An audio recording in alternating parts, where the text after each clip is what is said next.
नमस्कार दोस्तों, मैं कृष्ण कुमार आप सभी का हमारे YouTube channel first sight education पे स्वागत करता हूं। दोस्तों, आज हमारी हरियाणा पंचायती राज अधिनियम की थर्ड क्लास होगी, जिसके अंदर हम क्या डिस्कस करेंगे, पंचायत समिति के बारे में पढ़ेंगे।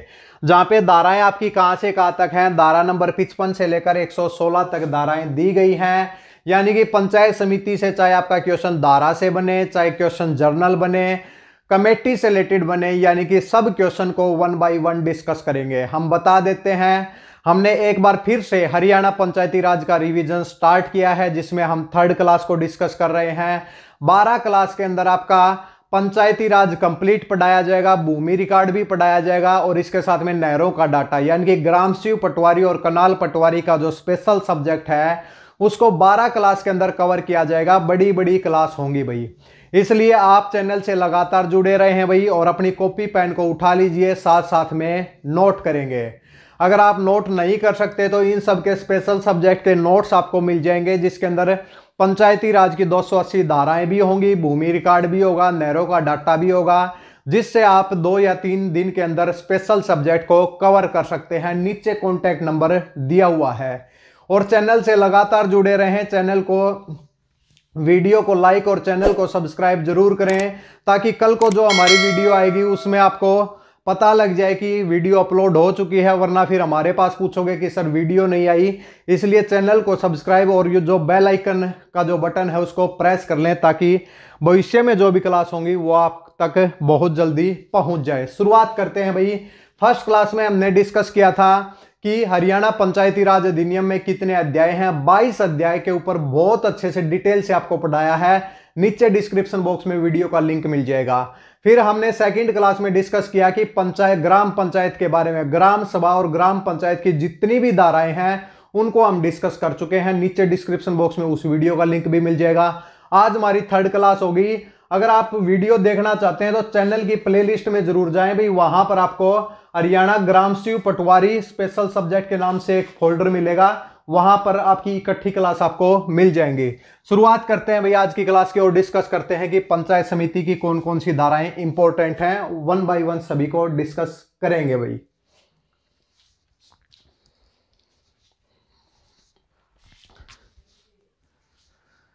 सबसे पहले शुरुआत करते हैं दोस्तों अध्याय के बारे में। देखिए, कल हमने अध्याय नंबर कहां तक डिस्कस किए थे, अध्याय नंबर 6 तक हम डिस्कस कर चुके हैं। अध्याय नंबर 7 से लेकर अध्याय नंबर 12 तक क्या है, पंचायत समिति के बारे में अध्याय हैं। जैसे अध्याय 7 में किसकी बात हुई है, पंचायत समिति की बात हुई है। फिर अध्याय 8 में पंचायत समिति के कार्य के संचालन की बात हुई है, कार्यकारी शक्तियों की बात हुई है, कर और वित्त की बात हुई है, इसके साथ में पर्यवेक्षण की बात हुई है। सभी अध्याय के अंदर वन बाय वन सभी को डिस्कस करेंगे भाई।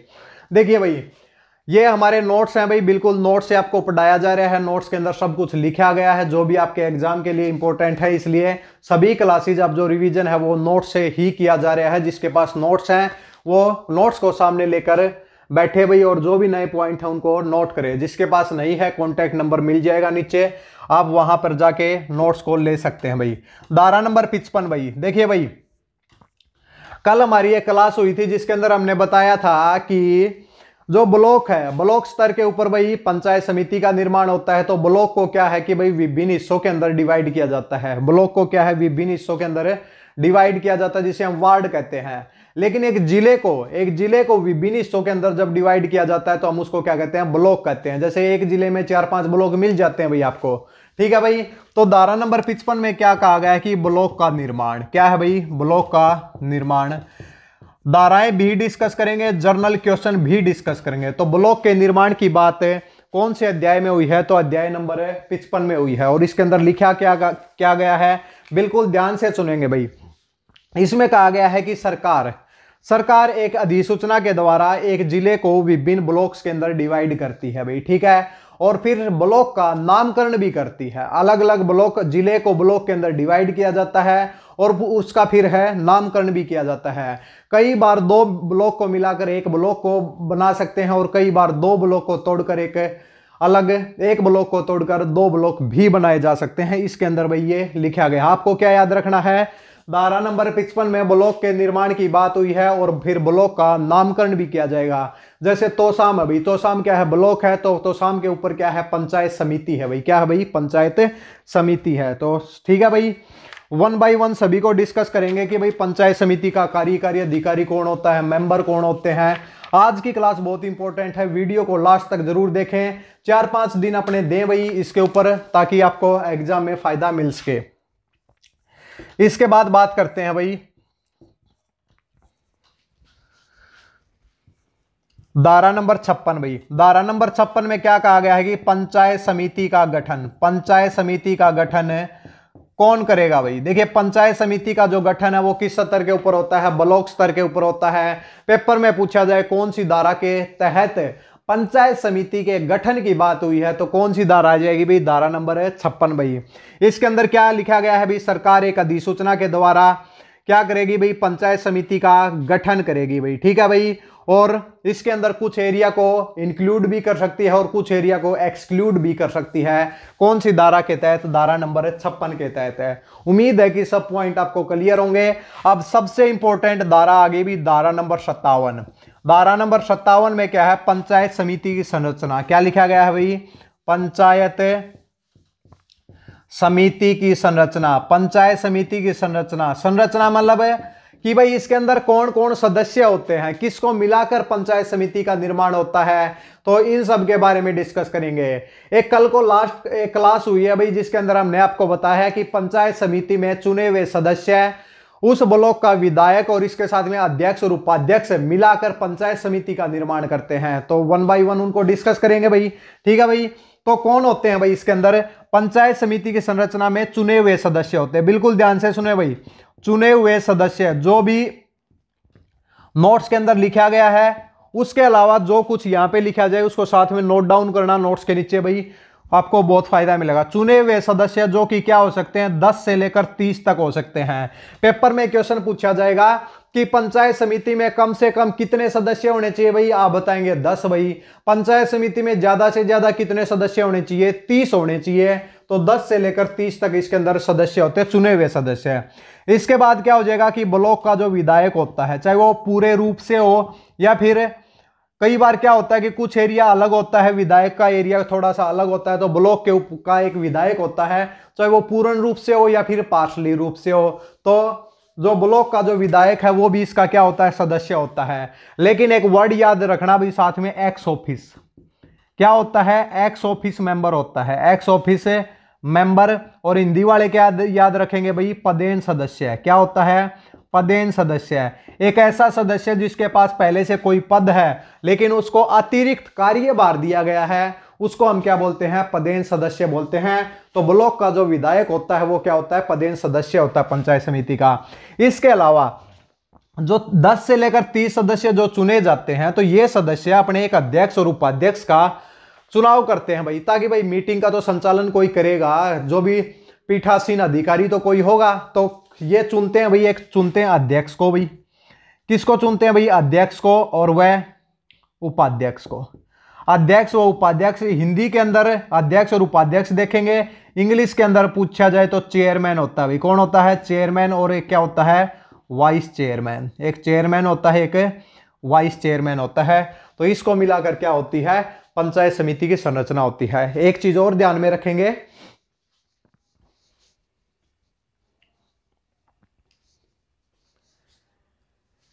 इसमें जो हमारा एक्स ऑफिस जो मेंबर है, जो पदेन सदस्य है, एक्स ऑफिस मेंबर, ये जो राज्य का विधायक है, इसको भाई मीटिंग के अंदर भाग लेने का, डिस्कशन करने का, सब चीजों का अधिकार है। केवल क्या अधिकार नहीं है कि अध्यक्ष और उपाध्यक्ष को जब हटाया जाता है, अध्यक्ष और उपाध्यक्ष को जब हटाया जाता है तब ये वोट नहीं दे सकता। इसके अलावा अध्यक्ष और उपाध्यक्ष को जब चुना जाता है धारा नंबर 60 के अंतर्गत है, तब ये भी अपना वोट नहीं दे सकता। यानी कि पदेन सदस्य को वोट देने का अधिकार नहीं है, बल्कि मीटिंग के अंदर भाग लेने का और अलग मैटर में इसको भाई वोट देने का अधिकार है। लेकिन अध्यक्ष और उपाध्यक्ष को चुनने का अधिकार किसका नहीं है भाई, राज्य के विधायक का अधिकार नहीं है भाई, ठीक है भाई। ये भाई नोट करें, फिर हम आगे की तरफ बढ़ते हैं।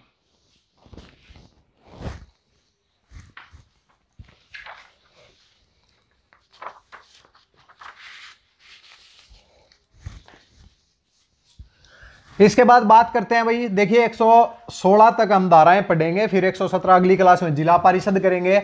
अब जो क्लासेज हैं थोड़ी सी कॉम्पैक्ट रूप में आ गई हैं भाई, पीछे की क्लास आपको देखने की जरूरत नहीं है, अब जो नई क्लास है उनको देखने का प्रयास करें।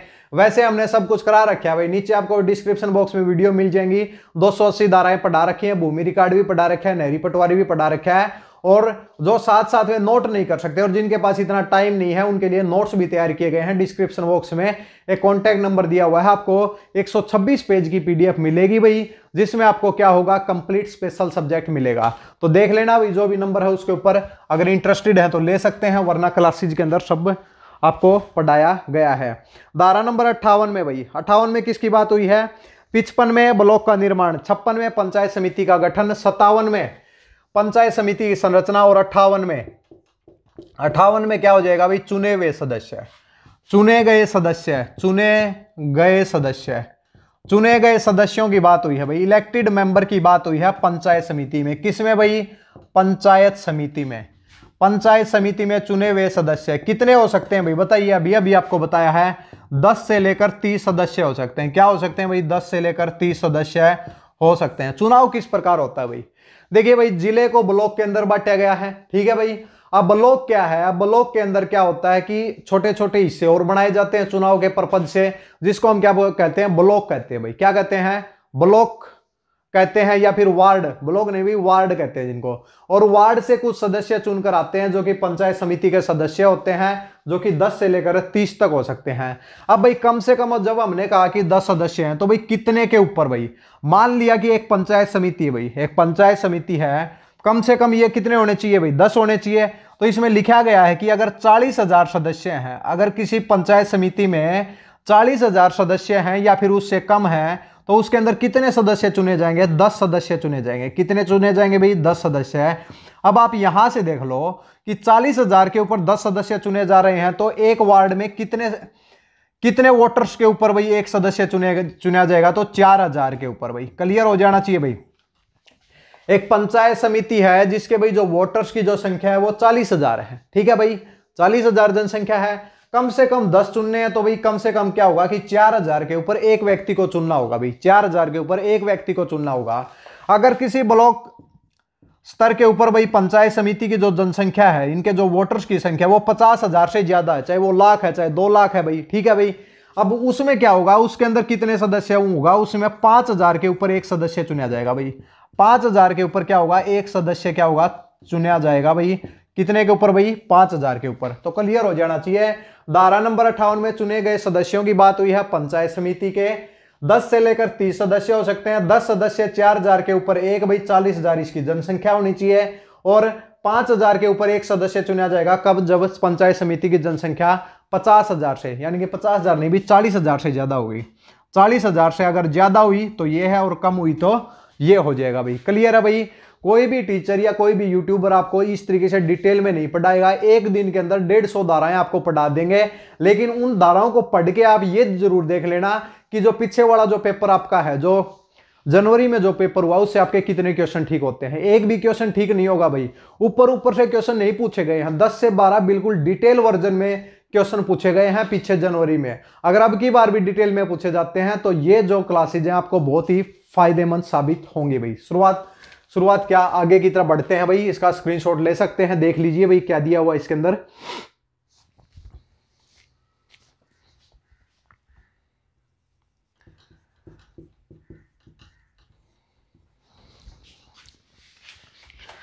इसके बाद अभी धारा नंबर 59 भाई, देखिए भाई धारा नंबर 59 में क्या है, स्थानों का आरक्षण। क्या है भाई, धारा नंबर 59 के अंदर रिजर्वेशन ऑफ द सीट, यानी कि स्थानों का आरक्षण भाई। कमेंट सेक्शन में यह बात बताएं कि आपके संविधान में स्थानों के आरक्षण की बात कौन से अनुच्छेद के अंतर्गत हुई है। स्थानों का आरक्षण है, यानी कि भाई पंचायत समिति में रिजर्वेशन की बात कौन सी धारा के अंतर्गत हुई है। ग्राम पंचायत में रिजर्वेशन की बात कौन सी धारा के अंतर्गत हुई थी, तो धारा नंबर 9 भाई। पंचायत समिति में आरक्षण की बात 59 में आ जाएगी। कितने में आ जाएगी भाई, 59। तो भाई किस प्रकार होता है भाई आरक्षण, किस प्रकार होता है, तो देखिए भाई,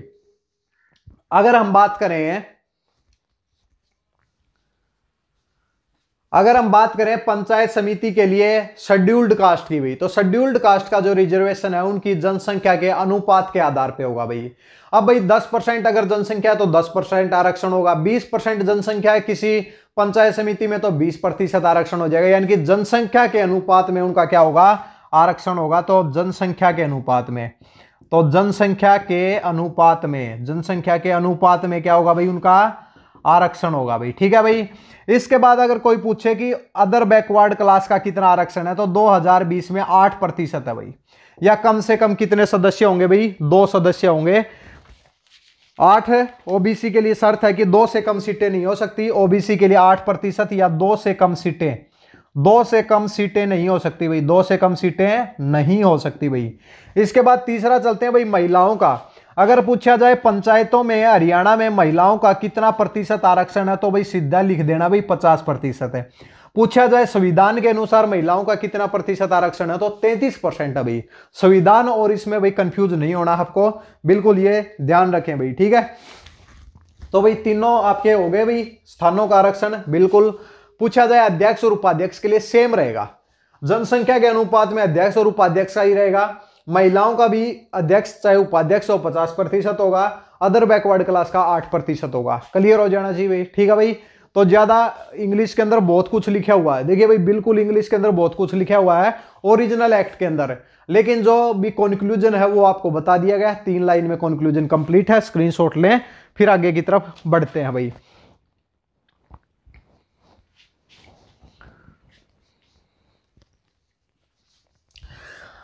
अगर इसके साथ अगर आप कोऑपरेटिव सोसाइटी के सब इंस्पेक्टर और इंस्पेक्टर की भी तैयारी कर रहे हैं, तो सहकारी समितियां क्या होती हैं, कोऑपरेटिव सोसाइटी की बात संविधान में कहां पर हुई है, cooperative society act 1984, multi state cooperative society act 2002 को अगर बहुत अच्छे से स्पेशल सब्जेक्ट हो जाएगा कोऑपरेटिव सोसाइटी का, इसको बहुत अच्छे से पढ़ना चाहते हैं तो हमारे चैनल के ऊपर प्लेलिस्ट में जाएंगे, 4 क्लास मिल जाएंगी, 6 क्लास और होंगी, 10 क्लास के अंदर स्पेशल सब्जेक्ट हम आपको कंप्लीट कराएंगे।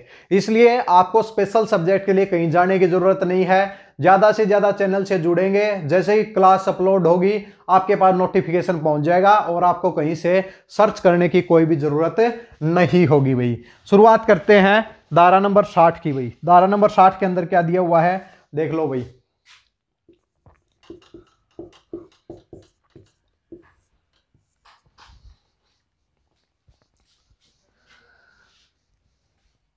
धारा नंबर 60 के देखिए भाई, ब्लॉक का निर्माण हो गया, पंचायत समिति का गठन हो गया, पंचायत समिति की संरचना हो गई, पंचायत समिति में सदस्य हो गए, पंचायत समिति में आरक्षण की बात हो गई। अब होगी भाई पंचायत समिति की पहली बैठक। अब क्या होगी भाई, पंचायत समिति की पहली बैठक। देखिए भाई अगर वीडियो साथ साथ में अगर अच्छी लग रही है तो भाई कमेंट सेक्शन में जरूर बताएं और इसके साथ में वीडियो को शेयर करने का भी प्रयास करें भाई। पंचायत समिति की पहली बैठक, पंचायत समिति की पहली बैठक की बात कौन सी धारा में हुई है भाई, पूछा जाए धारा नंबर 60 में। और पंचायत समिति की पहली बैठक में काम क्या करते हैं भाई, देखिए भाई जब पंचायत समिति की बैठक जब आगे भविष्य में होंगी, जब 5 साल के लिए होंगी, तो कम से कम एक अध्यक्ष और उपाध्यक्ष तो चुनना पड़ेगा भाई। तो पंचायत समिति की पहली बैठक में अध्यक्ष और उपाध्यक्ष का चुनाव किया जाता है। तो पंचायत समिति की पहली बैठक और अध्यक्ष व उपाध्यक्ष का चुनाव भाई, अध्यक्ष व उपाध्यक्ष का चुनाव, अध्यक्ष व उपाध्यक्ष का चुनाव भाई। ठीक है भाई, पंचायत समिति की पहली बैठक और अध्यक्ष और उपाध्यक्ष का चुनाव की बात कौन सी धारा में हुई है, धारा नंबर 60 में भाई, धारा नंबर 60 में। क्लियर हो जाना चाहिए भाई। चलो भाई धारा नंबर 60 हो गई, अब धारा नंबर 61 में चलते हैं। धारा नंबर 61 में चलते हैं कि भाई अब जो हमने अध्यक्ष और उपाध्यक्ष चुने हैं तो उनके कार्य व करते हुए भी होंगे, काम क्या करेंगे भाई, तो उनके कार्य व करते हुए की बात कौन सी धारा में हुई है, धारा नंबर 61 में। पंचायत समिति के अध्यक्ष, पंचायत समिति के अध्यक्ष व उपाध्यक्ष के कार्य व करते हुए, कार्य व करते हुए, इनके कार्य व करते हुए क्या होंगे, कौन सी धारा हो जाएगी, धारा नंबर 61 हो जाएगी भाई। ठीक है भाई।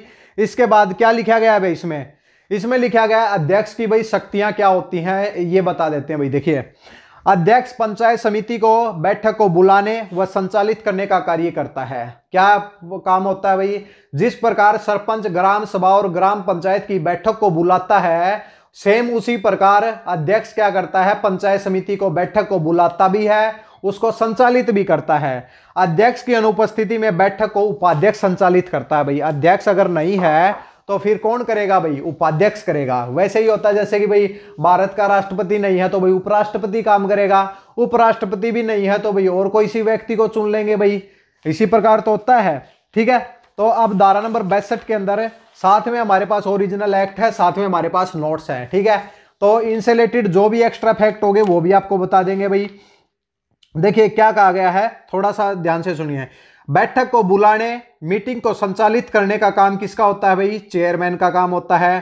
पंचायत समिति के रिकॉर्ड तक किसकी पहुंच होती है भाई? अध्यक्ष की पहुंच होती है भाई। ठीक है, अध्यक्ष व उपाध्यक्ष की। इसके साथ में उसके कार्य व कर्तव्यों को करने की शक्तियां किसके पास होती हैं? अध्यक्ष व उपाध्यक्ष के पास होती हैं। इसके साथ में प्रशासनिक जो देखरेख होती है पंचायत समिति की, वो भी कौन करता है? अध्यक्ष करता है भाई। और उसके बाद में क्या करता है? पंचायत समिति को सारी इंफॉर्मेशन सौंपता है। इसके साथ में बीडीपीओ के ऊपर जो भाई जो एडमिनिस्ट्रेटिव कंट्रोल जो होता है किसका होता है भाई? अध्यक्ष का होता है। याद रखो भाई, ग्रामसी के पेपर में यहां से क्वेश्चन पूछा गया था, धारा नंबर 65। अभी तो हम 62 पढ़ रहे हैं, 65 से एक क्वेश्चन आया था कि जो बीडीपीओ होता है, पंचायत समिति का जो कार्यकारी अधिकारी होता है, उसके ऊपर प्रशासनिक देखरेख किसकी होती है भाई? तो किसकी देखरेख होती है भाई? अध्यक्ष यानी कि चेयरमैन की होती है भाई। ये प्रश्न आपके ग्रामसी के पेपर में पूछा गया था। इस साथ में यह भी कहा गया है कि अगर मान लिया कि कभी अध्यक्ष उपस्थित नहीं है तो क्या करेगा भाई? वाइस चेयरमैन यानी कि उपाध्यक्ष क्या करेगा? मीटिंग को बुलाएगा, प्रिजाइड करेगा। अगर मान लिया कि दोनों ही उपस्थित नहीं है तो कोई भी व्यक्ति क्या करेगा भाई? उनके power and perform absence of the chairman. इसके साथ में कहा गया है कि अगर अध्यक्ष भी नहीं है, उपाध्यक्ष भी नहीं है, तो कोई भी एक व्यक्ति जो बहुमत के साथ चुना जाएगा उसको क्या करेगा? वो मीटिंग को बुलाएगा और उसको प्रिजाइड करेगा। उम्मीद करते हैं धारा नंबर 61 आपको क्लियर हो गई होगी। 61 के अंदर पंचायत समिति के अध्यक्ष व उपाध्यक्ष के कार्य व कर्तव्य मीटिंग को बुलाने व संचालित करने का काम होता है। प्रशासनिक देखरेख बीडीपीओ के ऊपर किसकी होती है? अध्यक्ष की होती है। दो चीजें याद रखो, बस इसको क्लियर करो भाई। ठीक है भाई, आगे की तरफ बढ़ते हैं।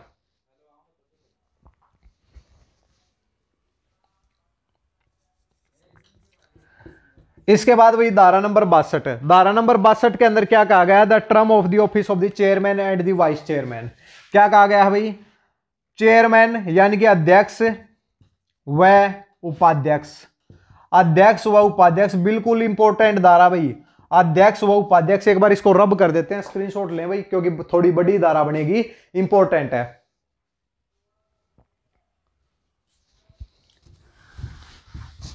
धारा नंबर 62 भाई, क्योंकि 62 के अंदर राइट टू रिकॉल की बात हुई है। जनता के द्वारा अपने प्रतिनिधि को हटाना ही क्या है? राइट टू रिकॉल है। तो धारा नंबर 62 को ध्यान से देखें भाई। धारा नंबर 62 में क्या कहा गया है? अध्यक्ष व उपाध्यक्ष भाई।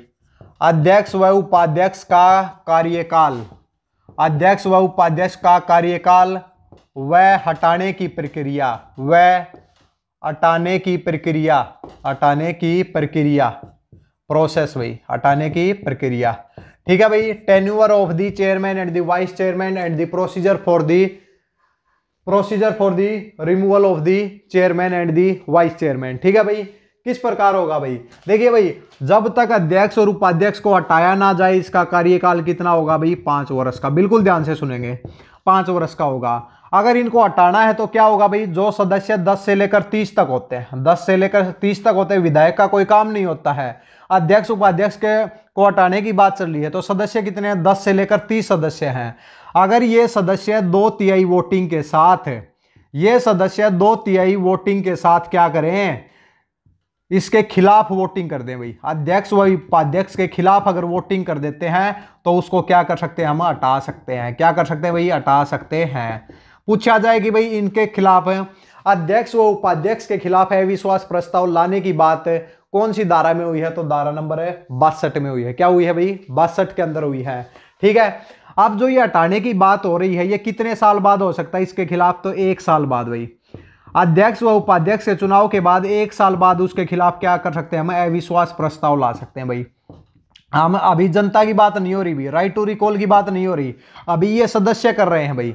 सदस्य अपने चेयरमैन और वाइस चेयरमैन के खिलाफ अविश्वास प्रस्ताव ला सकते हैं 1 साल के बाद, और फिर 2/3 वोटिंग के साथ उसको हटा सकते हैं। 2 अविश्वास प्रस्ताव के बीच में मान लिया कि एक बार भाई चेयरमैन जीत गया भाई, तो दोबारा चाहते हैं भी लेना, तो क्या होगा, कम से कम 1 साल का गैप होना चाहिए भाई। एक बार ये लेके आए लेकिन फिर 1 साल बाद ही ला जा सकता है, 1 साल का अंतर होना चाहिए, 1 साल का अंतर होना चाहिए। ये धारा नंबर 62 है। अध्यक्ष व उपाध्यक्ष का कार्यकाल व हटाने की प्रक्रिया 5 वर्ष का कार्यकाल होगा।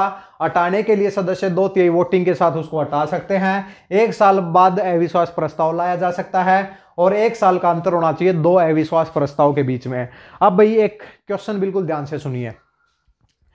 कई स्टूडेंट्स के हमारे पास फोन आते हैं कि सर जो सरपंच के लिए जो राइट टू रिकॉल की बात है वो धारा नंबर 51 में हुई है, सरपंच को हटाने। देखिए भाई, राइट टू रिकॉल जनता को अधिकार दिया गया है, जनता को अधिकार दिया गया राइट टू रिकॉल, ना कि सरकार को अधिकार दिया गया है। तो राइट टू रिकॉल में सरपंच का कार्यकाल धारा नंबर 10 में है, इसलिए सरपंच के लिए राइट टू रिकॉल की बात कहां पर हुई है, तो धारा नंबर 10 में हुई है। एक अलग से भाई डॉक्यूमेंट आया है एक्ट नंबर 31/2020 का भाई, ठीक है भाई। उसके अंदर क्या हुआ है, उसके अंदर सरकार ने एक अधिसूचना जारी की है कि भाई ये इसके अंदर अमेंडमेंट हुए हैं। हरियाणा पंचायती राज में जो अमेंडमेंट हुआ है उसके लिए 5 पेज की एक पीडीएफ आई है। इस पीडीएफ के अंदर लिखा हुआ है कि धारा नंबर 10 के अंदर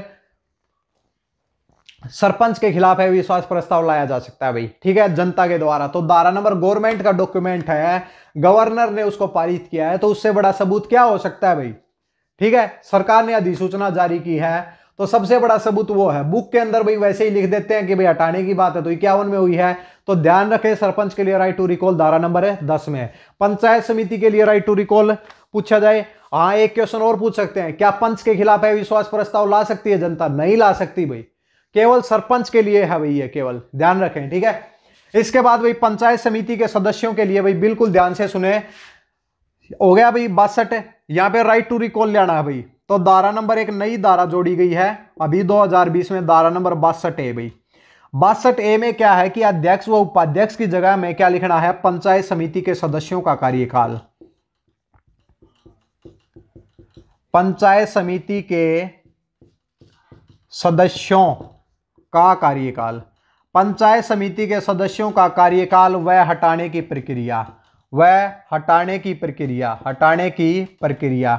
और इसको हम ये कह सकते हैं कि राइट टू रिकॉल भाई, राइट टू रिकॉल, क्योंकि अब हटाने की जो बात हो रही है वो जनता के द्वारा हो रही है। तो पंचायत समिति के सदस्यों के लिए राइट टू रिकॉल की बात धारा नंबर 62A भाई, सरपंच के लिए 10, ठीक है भाई। इसके अंदर क्या होगा भाई, सबसे पहले बता देते हैं 1 साल के बाद तो अविश्वास प्रस्ताव ला सकते हैं भाई, ठीक है। पहली बैठक से 1 साल के बाद तो उसके खिलाफ अविश्वास प्रस्ताव ला सकते हैं। अविश्वास प्रस्ताव लाने के लिए 50% जो वोटर्स हैं वो लिखित रूप में देंगे भाई। वो लिखित रूप में क्या देंगे कि हमें भाई ये जो सदस्य है इसको नहीं चाहते भाई, जो 10 से लेकर 30 सदस्य हैं भाई, ये हमें नहीं चाहिए भाई, ये हमें नहीं चाहिए। क्या अध्यक्ष को सदस्य हटा सकते हैं? नहीं हटा सकते भाई अध्यक्ष को। अध्यक्ष क्या है, सदस्य, वोटर्स क्या हटा सकते हैं? वोटर्स नहीं हटा सकते भाई अध्यक्ष को, क्योंकि वोटर्स ने उसको चुना नहीं है। अध्यक्ष का जो पद है, अध्यक्ष के पद जो है वो एज ए मेंबर है, जिस भी वार्ड का मेंबर है वो उसको हटा सकते हैं, अपने आप अध्यक्ष का पद खत्म हो जाएगा भाई, ठीक है। लेकिन जो अध्यक्ष को हटाने चुना किसने है भाई, इन सदस्यों ने चुना अध्यक्ष को, तो यही इसको हटाएंगे अविश्वास प्रस्ताव से। अब इन सदस्यों को किसने चुना है, जनता ने चुना है, तो जनता ही उनको हटाएगी। 50% वोटर्स लिखित रूप में देंगे, उसके बाद सरकार का एक मेंबर आएगा, 2/3 यानी कि 66 सही 2/3% के खिलाफ है। उसके खिलाफ अगर वोटिंग होती है, सेम प्रोसीजर होगा, खिलाफ अगर वोटिंग होती है तो उसको उसके पद से हटाया जा सकता है भाई। 2 अविश्वास प्रस्ताव के बीच में कम से कम 1 साल का अंतर होना चाहिए। बिल्कुल अप टू डेट, जो 2020 के बाद यही अप टू डेट है, बिल्कुल ध्यान से देखें और इसका स्क्रीनशॉट ले जल्दी से।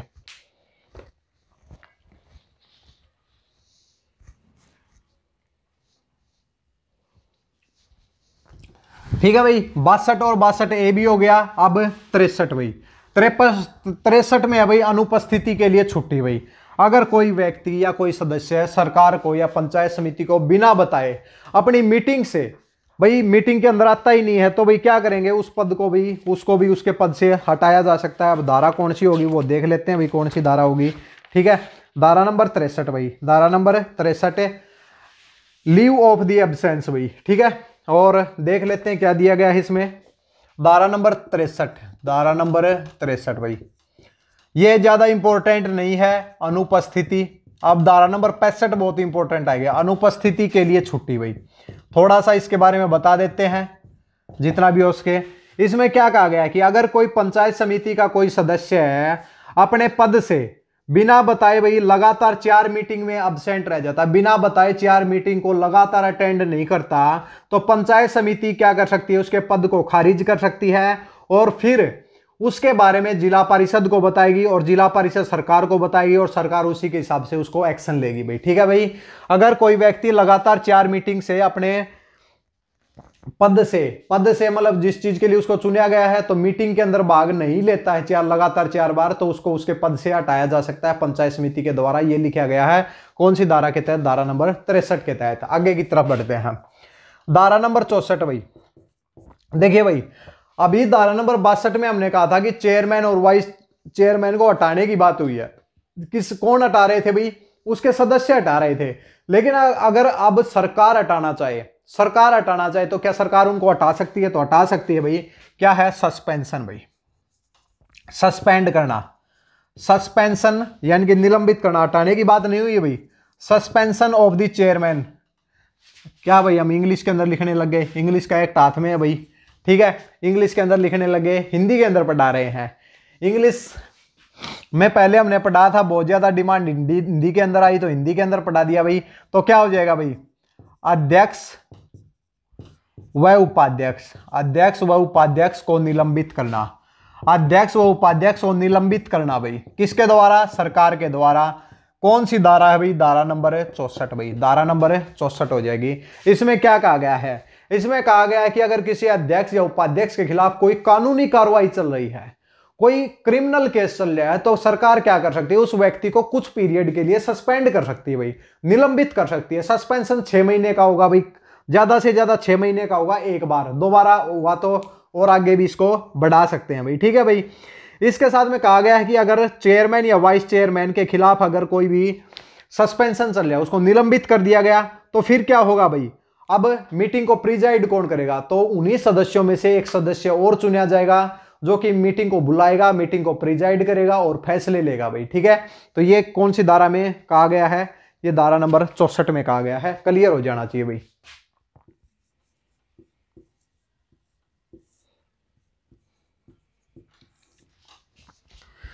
इसके बाद भाई धारा नंबर 65 भाई, धारा नंबर 65 में एक नोट्स के अंदर भी थोड़ा सा करेक्शन करें। देखिए इसके अंदर भी लिखा हुआ है executive power of the panchayat समिति। ये नहीं, एग्जीक्यूटिव पावर नहीं है भाई, वहां पे एग्जीक्यूटिव ऑफिसर आएगा भाई, executive officer of the panchayat समिति, यानी कि पंचायत समिति का कार्यकारी अधिकारी, पंचायत समिति का कार्यकारी अधिकारी, पंचायत समिति का कार्यकारी अधिकारी। कल की वीडियो में क्या बताया था भाई, कल की क्लास में क्या बताया था कि ग्राम पंचायत का कार्यकारी अधिकारी ग्रामसी होता है, जिस एग्जाम की आप तैयारी कर रहे हैं। पंचायत समिति का कार्यकारी अधिकारी बीडीपीओ होता है। कौन होता है भाई, बीडीपीओ। तो पहली लाइन के अंदर ही लिखा हुआ है खंड विकास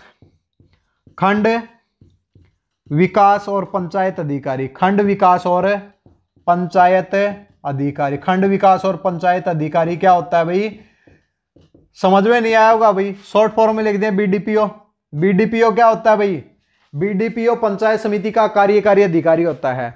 10 से लेकर 30 सदस्य, विधायक, अध्यक्ष व उपाध्यक्ष पंचायत समिति का निर्माण करते हैं। लेकिन इसकी कागजी कार्रवाई कौन करता है, तो सरकार एक नौकरी निकालती है भाई आपके लिए बीडीपीओ की, ग्रेड बी या ग्रेड ए के अंदर आती है भाई ये। ठीक है, तो एचपीएससी इसका एग्जाम कराता है भाई। तो बीडीपीओ क्या होता है, वो कार्यकारी अधिकारी होता है, किसका भाई, पंचायत समिति का।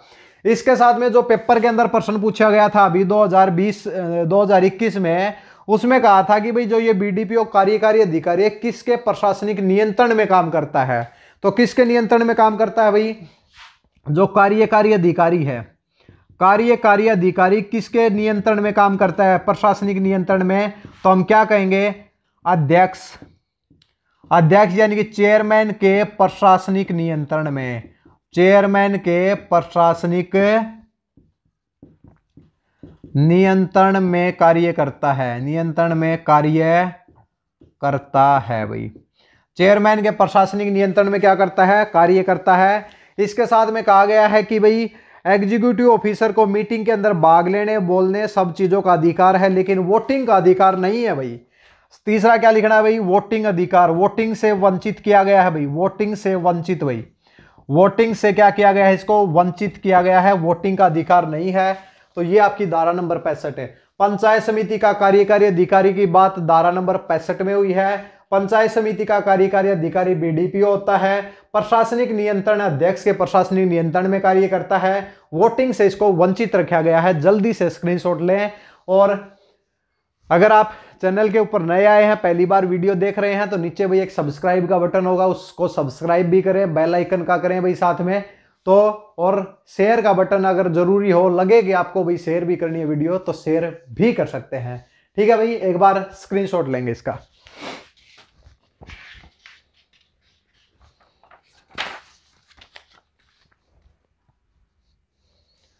देख लेते हैं भाई, कोई टेक्निकल फॉल्ट नहीं होना चाहिए।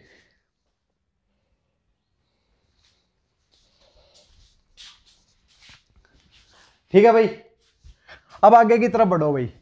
देखिए अध्याय नंबर 7 हो गया भाई। अध्याय नंबर 8 की तरफ चलें भाई। मीटिंग का संचालन किस प्रकार होगा, 116 तक जाना है भाई। चाहे 2 घंटे लगे, चाहे हमें 1.5 घंटा लगे, 2.5 लगे, जो भी है, आप लोगों को एक ही दिन के अंदर भाई पूरा करना है। क्योंकि कोई भी डाउट अब नीचे कमेंट सेक्शन में, देखिए वीडियो को अपलोड करे हुए 1 मिनट भी नहीं हुआ, क्वेश्चन आएगा कि पंचायत समिति की सर कितनी बैठक होती है। अरे पूरी वीडियो देख लो, फिर पता चल जाए डाउट क्या होता है। डाउट यही होता है कि भाई पूरी वीडियो देखने के बाद ये चीज हमें समझ में नहीं आई, फिर हमारे व्हाट्सएप मैसेज के ऊपर मैसेज आते हैं कि बताइए सर ये कितनी मीटिंग होती है। तो कोई भी व्हाट्सएप के ऊपर कोई भी क्वेश्चन अलाउड नहीं है। जो कुछ भी डालना है चैनल के ऊपर डालें, लेकिन ये जरूर देखें कि भाई वीडियो में वो चीज बताई गई है या नहीं बताई गई है।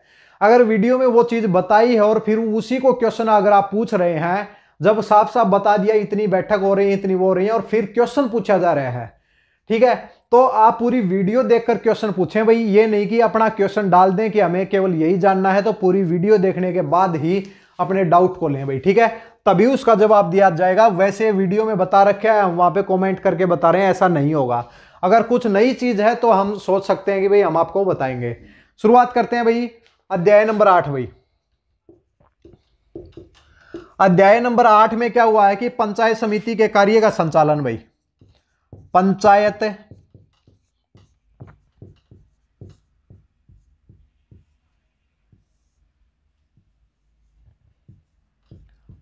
समिति के कार्य का संचालन भाई। पंचायत समिति में कार्य किस प्रकार होंगे, बैठक कितनी होगी, विशेष बैठक कैसे होगी। ग्राम सचिव के एग्जाम में इससे बहुत ज्यादा क्वेश्चन पूछे गए थे। अब बहुत ज्यादा दोस्त कहते हैं कि सर हमें पंचायती राज नहीं पढ़ना, हमें तो केवल पटवारी का एग्जाम देना है। भाई पटवारी के एग्जाम में अब हरियाणा पंचायती राज ग्राम सचिव के लिए तो लिखा नहीं है। पटवारी, करनाल पटवारी और ग्राम सचिव तीनों पंचायतों के साथ में मिलकर काम करते हैं, ये बात तो पता होगा। पटवारी के साथ में करनाल पटवारी भी काम करता है भाई। रकबाई तो उनको मेजर करना है। पंचायतों के ऊपर काम होते हैं, गांव में जाते हैं, सरपंच से रिलेटेड काम होते हैं, पंचायत से तहसील में काम होते हैं। इसलिए पंचायती राज तीनों के लिए है। भूमि रिकॉर्ड, नहरी पटवारी सब क्या है कि ये हरियाणा जीके का पार्ट है। इसलिए इसके अंदर भाई बिल्कुल भी कोताही ना करें भाई। कल को कहें कि भाई यहां से क्वेश्चन पूछ लिया और हमें नहीं आता क्योंकि हमारे तो ये स्पेशल सब्जेक्ट में नहीं था। पंचायत समिति का कार्य संचालन है। धाराएं कहां से कहां तक है भाई, 66 से लेकर 72 तक होंगी भाई, ठीक है भाई, 66 से लेकर 72 तक इसके अंदर धाराएं दी गई हैं। चलो भाई धारा नंबर 66 की शुरुआत करते हैं। अब की बार हमने भाई बिल्कुल जितना भी हमें आता है भाई, जितना भी हम बता सकते हैं, सब चीजें साथ में डिस्कस करने का किया है। वैसे 40-50 क्लास थी, अब की बार थोड़ी सी 12 क्लास में सब कुछ करेंगे भाई। बैठक भाई बिल्कुल ध्यान से सुन लें भाई, फिर बाद में कहेंगे बैठकों के बारे में कहां पर बात हुई है, धारा नंबर 66 में भाई। अब भाई पंचायत समिति की एक साल में कम से कम 6 बैठक होनी चाहिए भाई। याद रखो भाई, देखो कम से कम कितनी बैठक हो जाएंगी, 6 बैठक भाई। कम से कम कितनी बैठक होनी चाहिए, 6 बैठक होनी चाहिए। और कोई भी 2 बैठक के बीच में 2 महीने, 1 बैठक के बीच में दो, कोई भी दो बैठक होती है ना, एक पहले एक बाद में, तो दो बैठक के बीच में कम से कम 2 महीने से ज्यादा गैप नहीं होना चाहिए भाई। यानी कि 2 महीने से ज्यादा, 2 महीने से ज्यादा अंतर नहीं होना चाहिए, ज्यादा अंतर नहीं होना चाहिए। क्या हो जाएगा? नहीं होना चाहिए। ये क्या हो जाएगा? बैठक के बारे में क्लियर है भाई। धारा नंबर 66 में बैठकों की बात, कम से कम 6 बैठक, 2 बैठक के बीच में 2 महीने से ज्यादा का गैप नहीं होना चाहिए। 6 बैठक 6 दूनी 12, यानी कि 12 महीने हो गए।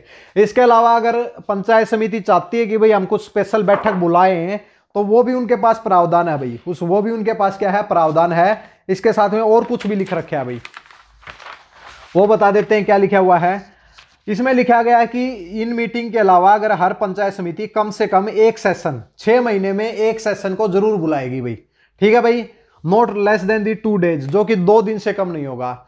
इन मीटिंग के अलावा पंचायत समिति 6 महीने के अंदर कम से कम एक सेशन को बुलाएगी, जो कि जिसका कार्यकाल 2 दिन का होगा, 2 दिन से कम नहीं हो सकता। ये भी इसके अंदर लिखा हुआ है भाई। ठीक है भाई, इसके बाद आ जाओ भाई अगली धारा की तरफ, धारा नंबर 67 भाई।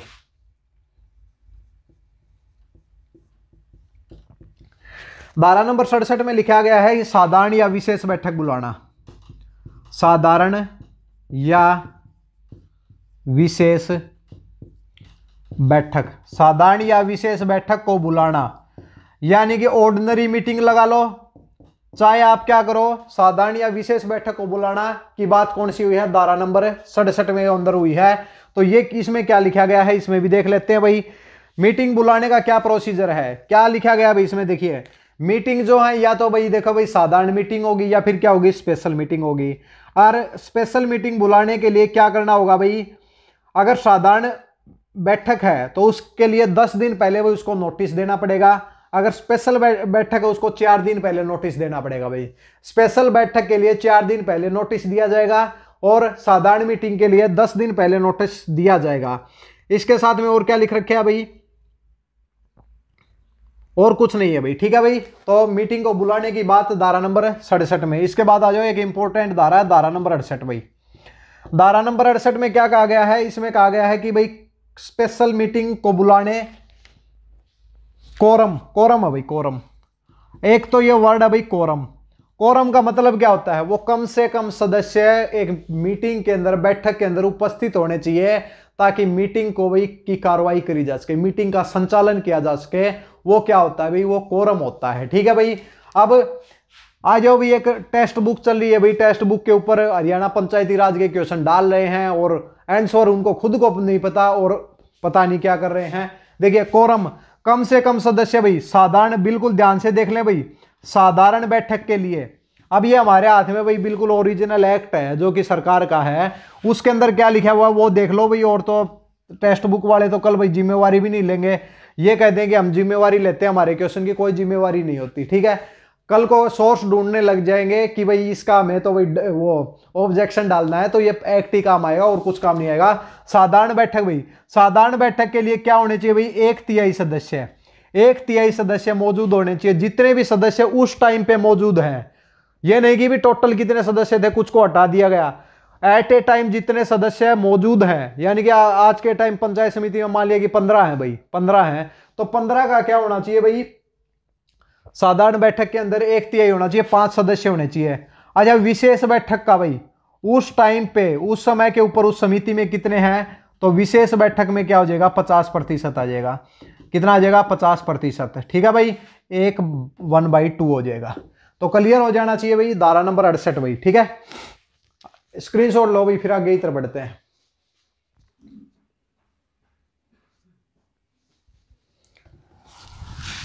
इसके बाद धारा नंबर 69 भाई, धारा नंबर 69 के अंदर क्या दिया गया है? तो चेयरमैन की कुछ शक्तियां होंगी भाई, जहां तक है।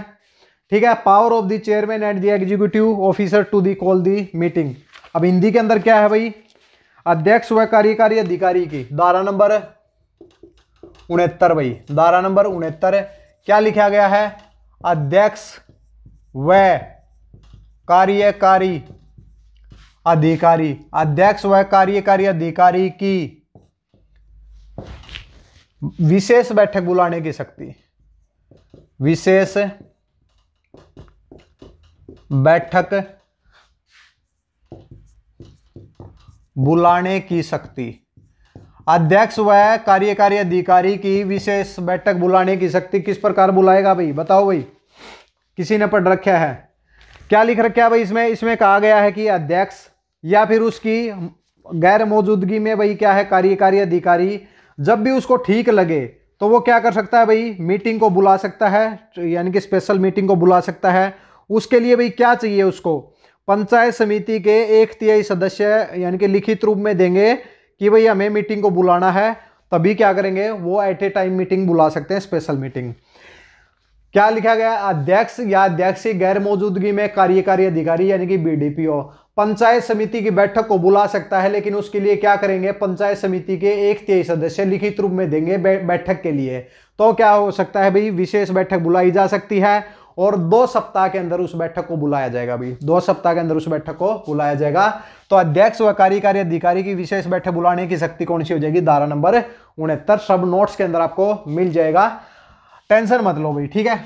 इसको नोट डाउन कर लें भाई, साथ साथ में स्क्रीनशॉट का टाइम भी देते हैं। धारा नंबर 70 भाई, एडजोर्नमेंट। एडजोर्नमेंट क्या होता है भाई, स्थगित करना, बैठक को स्थगित करना भाई, बैठक को स्थगित करना, स्थगित करना। एडजोर्नमेंट का मतलब होता है भाई कोई टाइम नहीं दिया गया भाई, टाइम बाउंडेशन नहीं है कि भाई अगले सप्ताह मीटिंग होगी या नहीं होगी। एडजोर्नमेंट अनिश्चितकालीन समय के लिए किसी बैठक को स्थगित करने की बात एडजोर्नमेंट होता है भाई, ठीक है भाई। अब देखिए भाई, इसमें क्या लिखा गया है कि पंचायत समिति की किसी बैठक में, भाई बैठक चल रही है, बैठक में क्या पता भाई आज कुछ फैसले लिए गए, लेकिन उनको लगता है कि आज का कार्य पूरा नहीं हो पाएगा, या बहस हो जाती है तो बहस होकर कुछ सदस्य छोड़ के चले जाते हैं। तो उस केस में क्या होता है कि मेजोरिटी के साथ ये डिसीजन लिया जाता है कि आज की बैठक को किसी अगले दिन के लिए स्थगित कर देते हैं। आज के जो फैसले लिए गए हैं उनको नोट डाउन कर लेते हैं, जिन फैसलों के ऊपर सहमति नहीं बन पाती है उनको अगली बैठक के अंदर डिस्कस किया जाएगा। जो फैसले हो गए वो ठीक है, वो माने जाएंगे। अगली बैठक में जो बचे हुए फैसले हैं उनको डिस्कस किया जाएगा। कौन सी धारा के अंतर्गत, धारा नंबर 70 के अंतर्गत। संविधान के तरीके से भाई, पार्लियामेंट देखी होगी भाई, पार्लियामेंट में क्या होता है, कुछ सदस्य छोड़कर चले जाते हैं, कुछ रह जाते हैं भाई, ठीक है।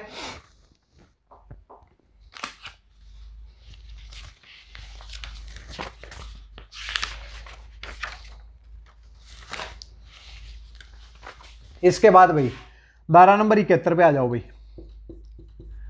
थोड़ी सी लंबी क्लास होंगी, डिटेल में पढ़ाने का मकसद ये है कि कल को ये ना हो कि भाई यहां से क्वेश्चन आता है तो भाई कहें कि सब तो पढ़ाया नहीं भाई, ऊपर ऊपर से पढ़ा दिया। सब आपको 1-2 दिन के अंदर पंचायती राज करा देंगे, क्योंकि हम तो भाई स्पेशल सब्जेक्ट पे ज़्यादा फोकस करते हैं, इसलिए हमें तो अच्छे से पढ़ाना होगा।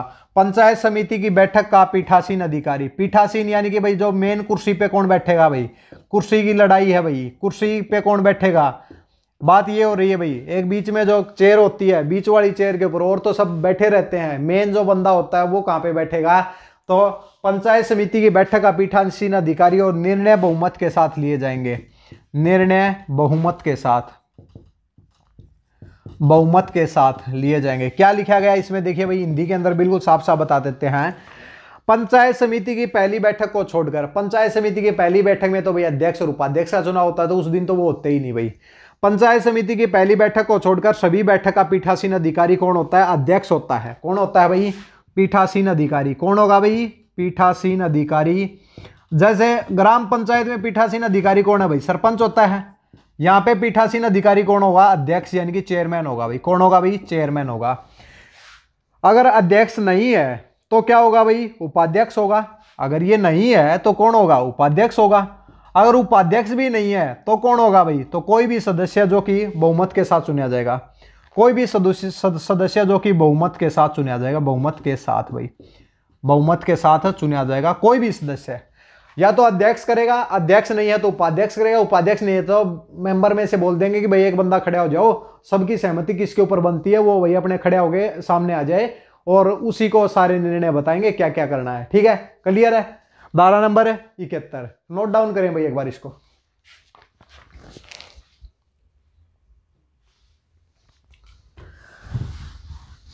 इसके बाद भाई धारा नंबर 73 भाई, 72 होगी भाई, 72 भाई। 72 के अंदर क्या कहा गया है कि कार्यवाही के रिकॉर्ड और उसका प्रकाशन,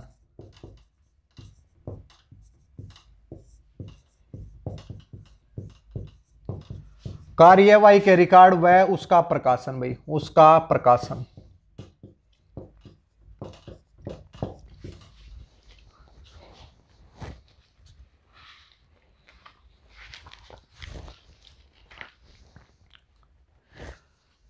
इसमें क्या दिया गया भाई, देखिए भाई, बैठक को बुला दिया भाई, बैठक हो गई, बैठक स्पेशल बैठक के लिए बता दिया, चेयरमैन की शक्तियां भी बता दी भाई बैठक के लिए, बैठक को स्थगित भी कर दिया, बैठक का पीठासीन अधिकारी भी आ गया। अब भाई क्या है, बैठक के अंदर जो फैसले लिए जाएंगे क्या उसको भाई मौखिक रूप पे लिए जाएंगे, कुछ रिकॉर्ड तो रखना पड़ेगा भाई। कोई भाई सदस्य नहीं आया अगली मीटिंग में, उसको क्या पता पिछली मीटिंग में क्या हुआ, तो उसको भाई एक पेज देंगे कि ये फैसले पिछली मीटिंग के अंदर लिए गए थे और आप देख लीजिए आज के फैसले आज लिए जाएंगे, क्योंकि कल तो आप आए नहीं थे। तो इसलिए जो भी कार्रवाई होती है उसका रिकॉर्ड रखा जाता है भाई, और उसका प्रकाशन भी किया जाता है एक अधिसूचना के द्वारा। तो पंचायत समिति प्रस्ताव की प्रति तैयार करती है, फोटोकॉपी तैयार करती है और 3 दिन के अंदर मुख्य कार्यकारी अधिकारी को सौंपती है। पंचायत समिति कार्यवाही की क्या करती है भाई, कॉपी तैयार करती है और फिर कॉपी को मुख्य कार्यकारी अधिकारी यानी कि जिला परिषद के ऊपर भेजती है, अपने खंड स्तर से भाई जिले के स्तर के ऊपर भेजती है। कौन भेजता है, कार्यकारी अधिकारी होता है बीडीपीओ। उस प्रति को लेकर बीडीपीओ मुख्य कार्यकारी अधिकारी के पास जाता है भाई, ठीक है, वहां पे पहुंचाता है, बाई पोस्ट पहुंचाए चाहे कैसे भी पहुंचाए, और फिर कोई भी व्यक्ति उस प्रति को देख सकता है, कोई भी व्यक्ति उस प्रति को देख सकता है। धारा नंबर 72 भाई, धारा नंबर 72 हो जाएगी। क्लियर है भाई। तो कार्यवाही का प्रकाशन भी हो गया, ठीक है। अब धारा नंबर 73 भाई, 72 तक भाई हो गए भाई। अध्याय कितने कंप्लीट हो गए, अध्याय 8 कंप्लीट हो गए। अब अध्याय 9 पे आ जाओ भाई। आइए दोस्तों इसके बाद डिस्कस करते हैं अध्याय नंबर 9। तो अध्याय नंबर 9 में क्या दिया हुआ है और इससे रिलेटेड कौन कौन सी धाराएं हैं। तो अध्याय नंबर 9 के अंदर दिया हुआ है कि पंचायत समिति के कार्यकारी अधिकारी भाई, पंचायत समिति के कार्यकारी अधिकारी और सेवक भाई, कार्यकारी अधिकारी और सेवक, सर्वेंट्स ऑफ दी पंचायत समिति। तो इससे रिलेटेड भाई आपकी केवल 2 धाराएं हैं भाई, धारा नंबर 73 और धारा नंबर 74 भाई, ठीक है। केवल 2 धाराएं दी गई हैं अध्याय नंबर 9 में भाई। तो भाई धारा नंबर 73 क्या है कि पंचायत समिति की कार्यकारी शक्तियां, पंचायत समिति की कार्यकारी शक्तियां किसके पास होती हैं। एक हमने क्वेश्चन आपको बताया कि पंचायत समिति का जो कार्यकारी अधिकारी कौन होता है भाई, बीडीपीओ होता है। इसके अलावा अध्यक्ष के पास भी कुछ शक्तियां होती हैं, तो 1 बाय 1 उनको डिस्कस करते हैं।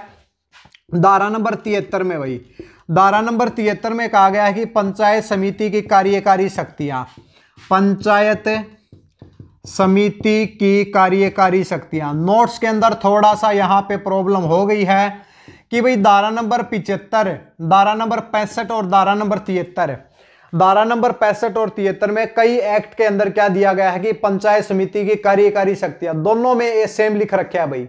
लेकिन धारा नंबर 65 में क्या होता है, पंचायत समिति का कार्यकारी अधिकारी है, और धारा नंबर 73 में पंचायत समिति की कार्यकारी शक्तियां हैं। तो नोट्स के अंदर उसको थोड़ा सा करेक्शन वहां पे साथ साथ में आप जरूर करें भाई, ठीक है भाई। तो पंचायत समिति की कार्यकारी शक्तियां किसके पास होती हैं, तो इस धारा में लिखा गया है, एक तो होता भाई आपका अध्यक्ष यानी कि भाई चेयरमैन, और एक आपका होता भाई बीडीपीओ, यानी कि चेयरमैन और बीडीपीओ के पास पंचायत समिति की क्या होती हैं भाई, कार्यकारी शक्तियां होती हैं। अध्यक्ष और कार्यकारी अधिकारी अपने व कार्य व कर्तव्यों का पालन करते हैं। अगर अध्यक्ष उपस्थित नहीं है तो भाई कार्यकारी शक्तियां किसके पास जाएंगे भाई, उपाध्यक्ष के पास जाएंगे, उपाध्यक्ष और बीडीपीओ काम करेंगे। अगर अध्यक्ष भी प्रेजेंट नहीं है, उपाध्यक्ष भी प्रेजेंट नहीं है, तो फिर कौन करेगा, बीडीपीओ अकेला क्या करेगा भाई, आपकी जो पंचायत समिति की कार्यकारी शक्तियां किसके पास होंगी, अकेले बीडीपीओ के पास होंगी। या तो होंगे अध्यक्ष के पास और बीडीपीओ दोनों के पास, या फिर अध्यक्ष नहीं है तो उपाध्यक्ष और बीडीपीओ, और अध्यक्ष और उपाध्यक्ष दोनों नहीं है तो किसके पास होंगी, बीडीपीओ के पास क्या होंगी भाई, आपकी कार्यकारी शक्तियां होंगी। यानी कि सभी कर्तव्यों का पालन कौन करेगा, वही करेगा। जैसे भाई देखो भाई, सरपंच होता है तो सरपंच का कार्यकाल कंप्लीट हो जाता है। हरियाणा में आजकल भाई चल ही रहा है, सरपंच का कार्यकाल कंप्लीट हो गया है, कौन कर रहा है भाई, सरपंच के कार्य कौन करेगा, ग्राम सचिव करेगा, कार्यकारी अधिकारी करता है। उसी प्रकार पंचायत समिति के भी कार्यकाल कंप्लीट हो चुके हैं, तो उनके कार्य कौन कर रहा है भाई, बीडीपीओ कर रहा है, और वैसे ही मुख्य कार्यकारी अधिकारी करता है, एडीसी करता है, ठीक है भाई। तो धारा नंबर 74 और देख लो भाई इसके अंदर क्या दिया हुआ उसके अंदर।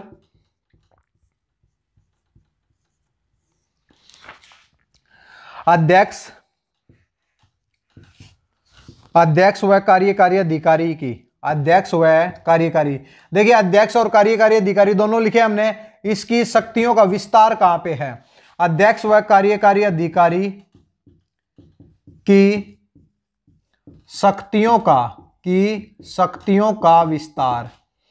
शक्तियों का विस्तार है वो कहां तक हुआ है, तो ये भी आप देख लो भाई। ठीक है भाई, क्या लिखा गया भाई इसके अंदर, तो धारा नंबर 74 के अंदर बता देते हैं क्या एक्ट में क्या लिखा हुआ है। इसमें लिखा हुआ है कि भाई जो कार्यकारी अधिकारी है, कार्यकारी अधिकारी क्या है, पंचायत समिति के प्रस्ताव को भाई क्या है, प्रभाव में लाता है। जो भी प्रस्ताव पारित हुआ है उसको क्या करेगा, उसको नोट डाउन करेगा, नोट डाउन करके आगे जिला परिषद के पास भेजने का काम कौन करेगा, कार्यकारी अधिकारी करेगा। इसके साथ में जो पीरियोडिकल रिपोर्ट है, जो पंचायत समिति की पीरियोडिकल रिपोर्ट है वो जिला परिषद तक पहुंचाता है। और इसके साथ में जो भी इंफॉर्मेशन है पंचायत समिति के लिए जो कि बहुत अच्छे से काम में आए, कोई बात अध्यक्ष को नहीं पता, उपाध्यक्ष को नहीं पता, सदस्यों को नहीं पता, तो कार्यकारी अधिकारी अपनी सलाह भी दे सकता है भाई। तो ये सब कहां पे लिखा गया है, धारा नंबर 74 में। तो याद रखेंगे अध्याय नंबर 9 में केवल 2 धाराएं हैं, पंचायत समिति के कार्यकारी अधिकारी और सेवकों की बात हुई है। 73 से लेकर 74 तक इसकी धाराएं हैं। धारा नंबर 73 में पंचायत समिति की कार्यकारी शक्तियां हैं जो कि अध्यक्ष और बीडीपीओ के पास होती हैं, और धारा नंबर 74 में अध्यक्ष व कार्यकारी अधिकारी की शक्तियों का विस्तार होता है। एक बार फिर से बता देते हैं, ग्राम पंचायत की बैठक को बुलाने और उसे संचालित करने का काम सरपंच का होता है, सरपंच का काम होता है। और पंचायत समिति ग्राम पंचायत का जो कार्यकारी अधिकारी ग्राम सचिव होता है।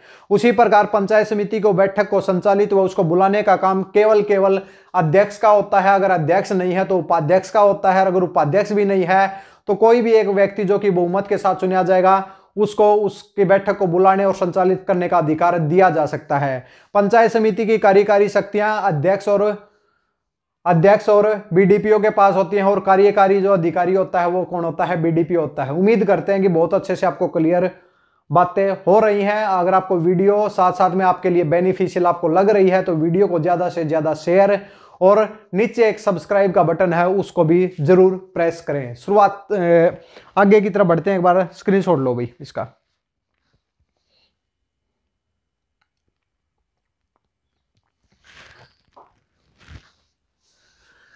इसके बाद चलते हैं भाई अध्याय नंबर 10। भाई अध्याय नंबर 10 के अंदर क्या दिया हुआ है कि भाई कार्य व कर्तव्य। पहली क्लास में हमने भाई जो आपको पढ़ाया वो कार्य व कर्तव्य ही पढ़ाए हैं।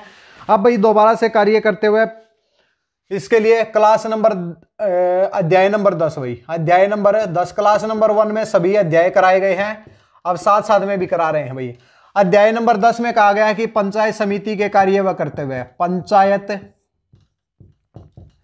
समिति के कार्य व कर्तव्य। पंचायत समिति के कार्य व कर्तव्यों की बात कौन सी धारा में हुई है, कौन से अध्याय में हुई है? अध्याय नंबर 10 में। धाराएं कहां से आते हैं? 75 से लेकर 87 तक। भाई 75 से लेकर उम्मीद करते हैं 87 तक ही होंगी भाई, 87 तक है भाई, ठीक है। 75 से लेकर 87 तक। और पंचायत समिति के कार्य व कर्तव्य क्या होते हैं भाई? पंचायत समिति के कार्य व कर्तव्य, पंचायत समिति के कार्य व कर्तव्य होते हैं कि भाई पंचायत समिति में उस ब्लॉक के अंदर भाई जितने भी जो पानी से रिलेटेड हैं, बिल्डिंग से रिलेटेड है, एग्रीकल्चर से रिलेटेड है, मछली पालन से रिलेटेड है, यानी कि जो भी काम है वो सब काम किसके होते हैं? वो पंचायत समिति के होते हैं। इसलिए इनकी डिटेल बहुत बड़ी है, 6 से 7 पेज है, पढ़ने की कोई जरूरत नहीं है। याद रखेंगे कि पंचायत समिति के कार्य व कर्तव्यों की बात कौन सी धारा में हुई है? तो धारा नंबर 75। भाई धारा नंबर 75 में क्या है कि पंचायत समिति के कार्य व कर्तव्य। बस एक यही चीज याद रखेंगे, पंचायत समिति के कार्य व कर्तव्यों के बाद धारा नंबर 75। भाई इसके बाद धारा नंबर 76 की तरफ चलते हैं। धारा नंबर 76 में क्या दिया हुआ है? कम्युनिटी डेवलपमेंट प्रोग्राम, यानी कि सामुदायिक विकास कार्यक्रम। सामुदायिक विकास कार्यक्रम, सामुदायिक विकास कार्यक्रम है भाई। इसके अंदर क्या लिखा गया है भाई? इसके अंदर लिखा गया आपका कि जैसे सरकार की कोई भी योजना आती है, सरकार की कोई भी योजना आती है गांव के अंदर या शहर के अंदर, इंप्लीमेंट कौन कराएगा? अब सरकार का काम तो योजना को भी पारित करना है, योजना बनाना है।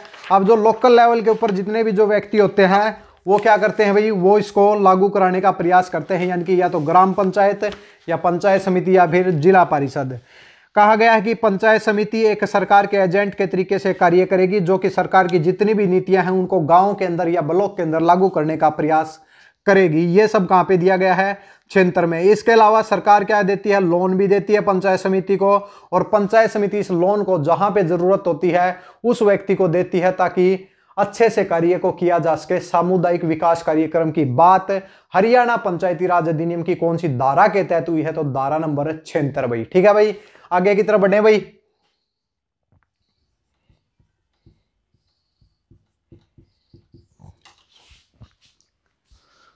इसके बाद भाई धारा नंबर 77। धारा नंबर 77 में क्या कहा गया है कि रिलेशनशिप ऑफ द पंचायत समिति विद ग्राम पंचायत है।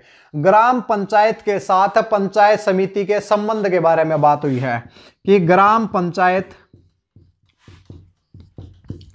का पंचायत समिति से, ग्राम पंचायत का पंचायत समिति से संबंध, ग्राम पंचायत का पंचायत समिति से संबंध की बात कौन सी धारा में हुई है, धारा नंबर 77 में हुई है। इसमें यह भी कहा गया है कि भाई जो पंचायत समिति का जो प्रशासनिक, ग्राम पंचायत के ऊपर जो प्रशासनिक देखरेख होती है वो कौन रखती है भाई। देखिए, गांव से कोई भी ग्रांट जाती है पंचायत समिति के ऊपर, पंचायत समिति अपनी ग्रांट में से या फिर ऊपर ग्रांट को पहुंचा के भाई ग्राम पंचायत की ग्रांट को पास करवा सकती है। तो ग्राम पंचायत के ऊपर जो प्रशासनिक देखरेख होती है वो किसकी होती है भाई, वो पंचायत समिति की होती है, और सरकार की भी होती है। इसमें लिखा क्या गया है वो बता देते हैं भाई आपको। Matter under the direct administrative, यानी कि पंचायत समिति उसके ऊपर वही प्रशासनिक देखरेख करती है, और जितने भी पंचायत समिति के जो अंडर में जितने भी जो गांव आते हैं उनके अंदर कंस्ट्रक्शन, मेंटेनेंस और सुधार के काम क्या करती है, काम करवाती है। कौन करती है भाई, पंचायत समिति करती है। ठीक है, तो ये लिखा गया है। तो क्या आ जाएगा, ग्राम पंचायत का पंचायत समिति से संबंध, धारा याद रखो बस, धारा नंबर 77 भाई। ठीक है भाई, अब धारा नंबर 78 की तरफ चलते हैं भाई। धारा नंबर 78 में क्या दिया हुआ है, पंचायत समिति के आदेश का उल्लंघन करना।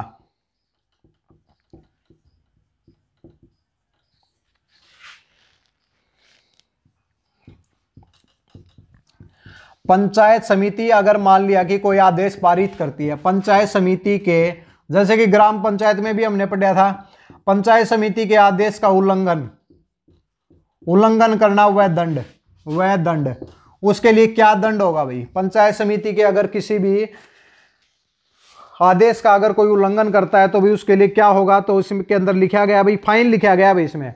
अगर आप पंचायत समिति के किसी आदेश की अवहेलना करते हैं तो आपके ऊपर 100 रुपये जुर्माना लगाया जाएगा भाई। अगर आप फिर से दोबारा से करते हैं तो 50 रुपये हर दिन के हिसाब से, हर रोज करेंगे तो 50-50 रुपये बढ़ाते रहेंगे। लेकिन कहा गया है कि जो आखिरी तक 1000 रुपये से ज्यादा जुर्माना नहीं हो सकता भाई। 1000 रुपये से ज्यादा क्या नहीं हो सकता, जुर्माना नहीं हो सकता भाई। ठीक है भाई, 1000 रुपये से ज्यादा जुर्माना नहीं हो सकता। पंचायत समिति के कार्य करते हुए 75, 76 के अंदर सामुदायिक विकास का कार्यक्रम, 77 के अंदर पंचायत समिति का ग्राम पंचायत से संबंध, और 78 के अंदर पंचायत समिति के आदेश का उल्लंघन करने के ऊपर आपके ऊपर 100 रुपए का जुर्माना और 50-50 रुपए बढ़ा के आपका 1000 रुपए तक का जुर्माना हो सकता है, 1000 से ज्यादा नहीं हो सकता भाई। नोट करें भाई, एक बार स्क्रीनशॉट लें इसका।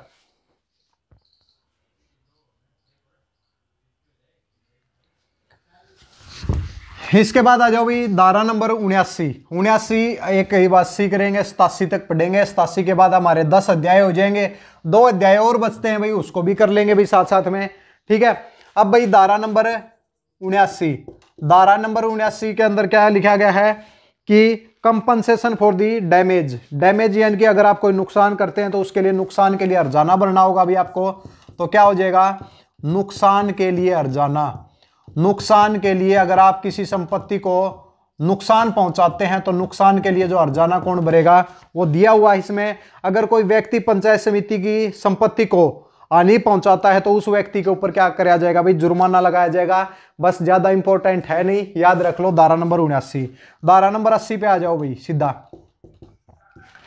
धारा नंबर 80 में क्या कहा गया है कि पंचायत समिति द्वारा अपनी शक्तियों का प्रत्यायोजन करना यानी कि शक्तियों को ट्रांसफर करना भाई। तो क्या लिखेंगे भाई इसमें, बताते समझाते हैं, एक बार लिख लेते हैं। पंचायत समिति द्वारा अपनी शक्तियों का प्रत्यायोजन, अपनी शक्तियों का प्रत्यायोजन, पंचायत समिति द्वारा अपनी शक्तियों का प्रत्यायोजन की बात कौन सी धारा में हुई है? धारा नंबर 80 में हुई है। इसमें क्या कहा गया है कि पंचायत समिति एक प्रस्ताव के द्वारा अपनी किसी भी शक्ति को कार्यकारी अधिकारी या फिर किसी अन्य व्यक्ति को सौंप सकती है बजाय 200 धारा के तहत, जो कि बाइलॉज की बात करता है। क्या कहा गया है कि पंचायत समिति अपनी शक्तियों को किसको सौंप सकती है भाई? कार्यकारी अधिकारी को सौंप सकती है भाई। कार्यकारी अधिकारी यानी कि बीडीपीओ को भाई। कार्यकारी अधिकारी, कार्यकारी अधिकारी मतलब है बीडीपीओ। पंचायत समिति अपनी कुछ शक्तियों को जो कि उसके नियंत्रण में है, कुछ शक्तियों को कार्यकारी अधिकारी को सौंप सकती हैं बजाय किसके? बजाय वो काम भाई जो कि धारा नंबर 210 में लिखे गए हैं, और जो वो क्या है? उपनियम। उपनियम मतलब बायलॉज। बायलॉज क्या होते हैं? पंचायत समिति के द्वारा खुद बनाए जाते हैं भाई। खुद के जो अधिकार होते हैं वो बनाए जाते हैं, उनको छोड़कर धारा नंबर 210 के अंदर जो कुछ दिया हुआ है उसको छोड़कर पंचायत समिति की जो भी शक्तियां हैं वो कार्यकारी अधिकारी को दी जा सकती हैं। कौन सी धारा के तहत? धारा नंबर 80 के तहत है। एक बार नोट डाउन करो भाई, फिर आगे बढ़ते हैं।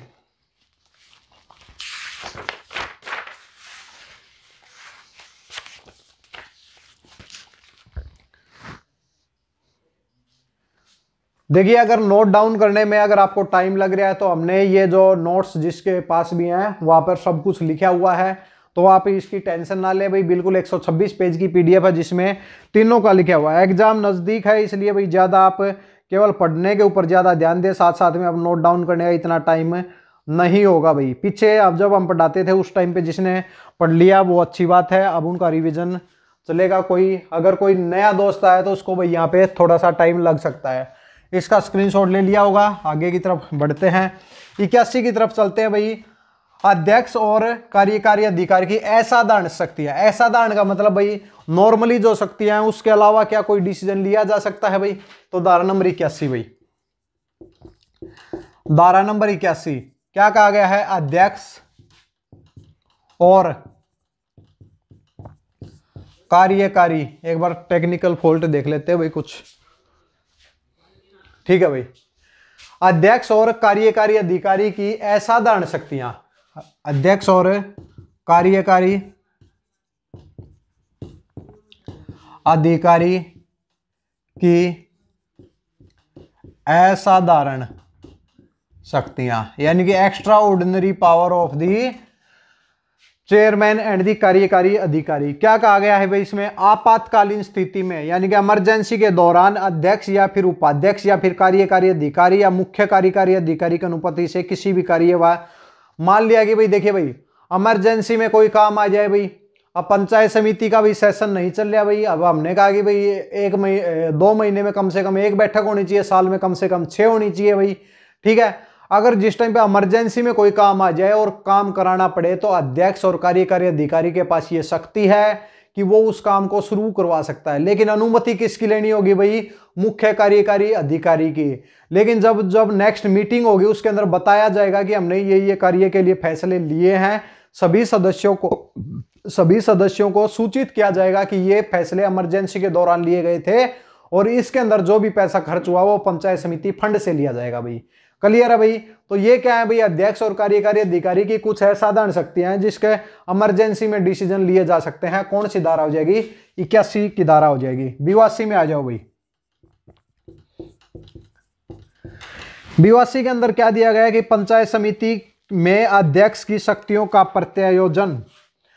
अध्यक्ष की शक्तियों का प्रत्यायोजन भाई। अध्यक्ष की शक्तियों का, देखिए पहले तो पंचायत समिति की शक्तियों का प्रत्यायोजन था, अब क्या है कि अध्यक्ष की शक्तियों का प्रत्यायोजन। प्रत्यायोजन मतलब एक जगह से दूसरी जगह भाई पहुंचाना यानी कि देना भाई, ठीक है भाई।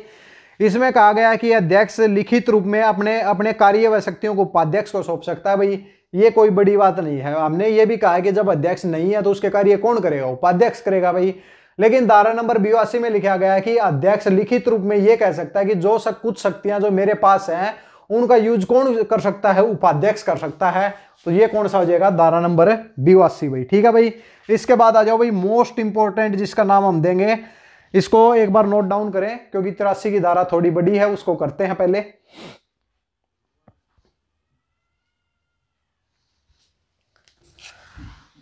धारा नंबर 83 आ गई भी। 83 के अंदर देखे भाई, पंचायत समिति अपने कार्य व कर्तव्यों को करने के लिए विभिन्न प्रकार की समितियों का गठन करती है।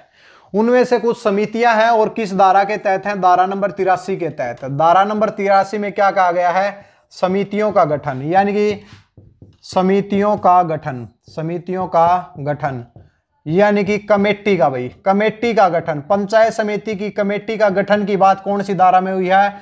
मोस्ट इंपोर्टेंट, जिसको हम बोल सकते हैं भाई, समितियों के गठन से ग्राम सचिव के एग्जाम में बहुत ज्यादा क्वेश्चन पूछे गए थे। 1 बाय 1 सभी क्वेश्चन को डिस्कस करेंगे, ठीक है भाई।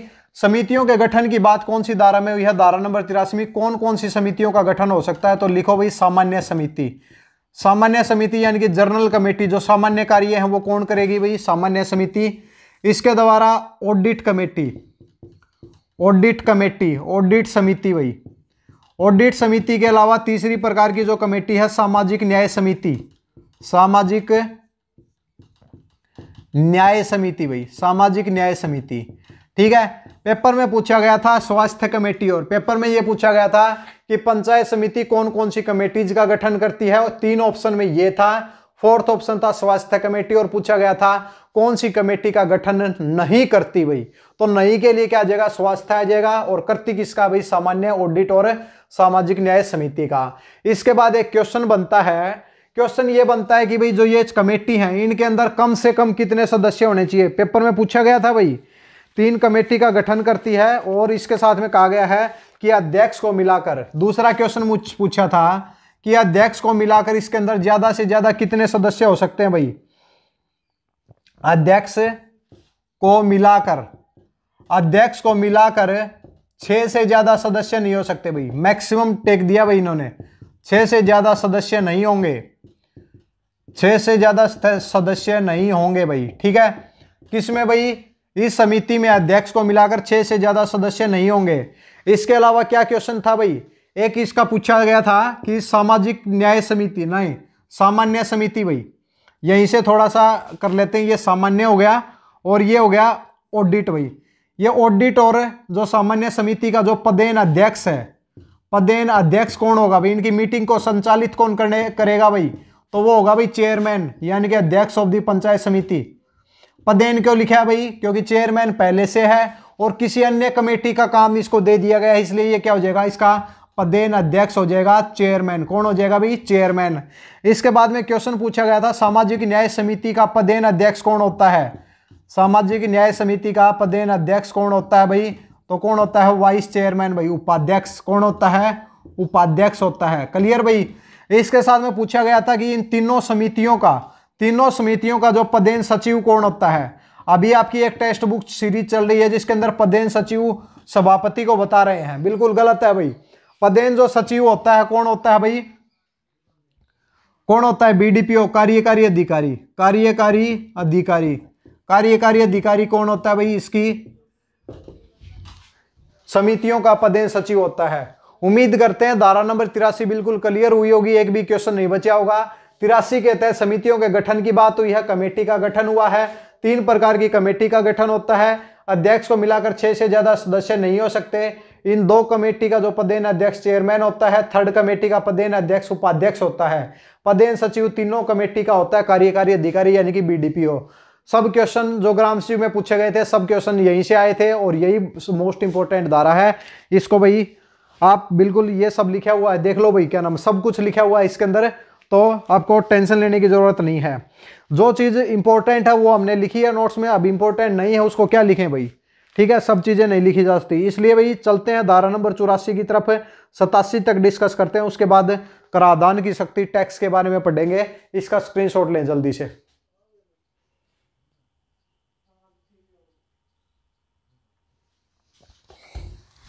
इसके बाद में 84 से चलते हैं, 84, 85 और 4 धाराएं और बची हैं, उसको और जल्दी से देख लेते हैं भाई क्या दिया हुआ है। धारा नंबर 84 में दिया गया कि पंचायत समिति द्वारा गठित कमेटी के कार्य, कमेटी के कार्य क्या होते हैं भाई? आपको कार्यों के बारे में नहीं बताना, केवल याद रखो पंचायत समिति द्वारा गठित समिति के कार्य, पंचायत समिति द्वारा गठित समिति के कार्य क्या होंगे, तो कौन सी हो जाएगी, धारा नंबर 84 भाई। अब धारा 85 पे चले जाओ भाई। 85 क्या दी हुई है, पंचायत समिति द्वारा गठित कमेटी की प्रक्रिया। कमेटी की प्रक्रिया, कमेटी किस प्रकार बनाई जाएगी, कमेटी की प्रक्रिया, प्रोसेस ऑफ द कमेटी की बात कौन सी हुई है, धारा नंबर 85 में। अब धारा नंबर 86 लिख लेते हैं भाई, फिर इनको डिस्कस करते हैं कि किस प्रकार दी हुई है।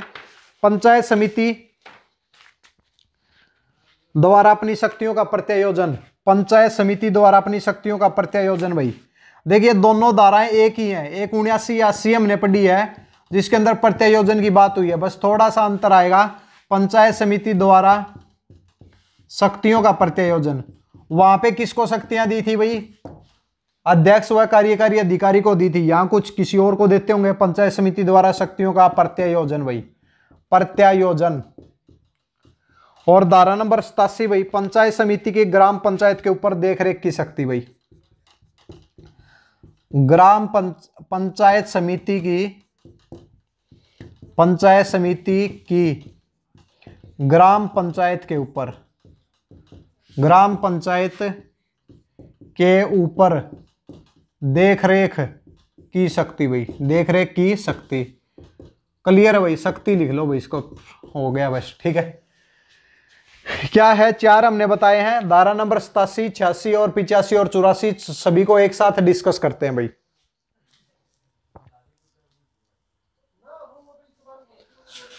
धारा नंबर 84 में कहा गया है कि भाई जो भी कमेटी का गठन हुआ उसके कार्य क्या होते हैं। जैसे कि जो सामाजिक हमने जर्नल कमेटी पढ़ी, वो जर्नल कार्य, जैसे कि भाई आपका वाटर से रिलेटेड हो गया या फिर कंस्ट्रक्शन से रिलेटेड हो गया, तो वो सभी कार्य जो जर्नल कार्य है वो कौन करती है, सामान्य समिति करती है। पैसे का लेन देन, बजट को तैयार करने का काम, जितना भी पैसे का लेन देन है वो ऑडिट कमेटी तैयार करती है। और इसके साथ में सामाजिक न्याय समिति में क्या होता है कि भाई किसी भी वर्ग के साथ भेदभाव नहीं होना चाहिए, उससे रिलेटेड एक समिति का गठन होता है जो कि सामाजिक न्याय समिति होती है। तो धारा नंबर 84 तो हो गई भी, यही आपके क्या कार्य हैं भाई। कमेटी की प्रक्रिया केवल याद रखें, इतना ज्यादा लंबा आपको पढ़ने की जरूरत नहीं है, फिर भी देख लेते हैं, अगर इसके अंदर कुछ इंपॉर्टेंट पॉइंट्स हुआ तो हम आपको बता देंगे।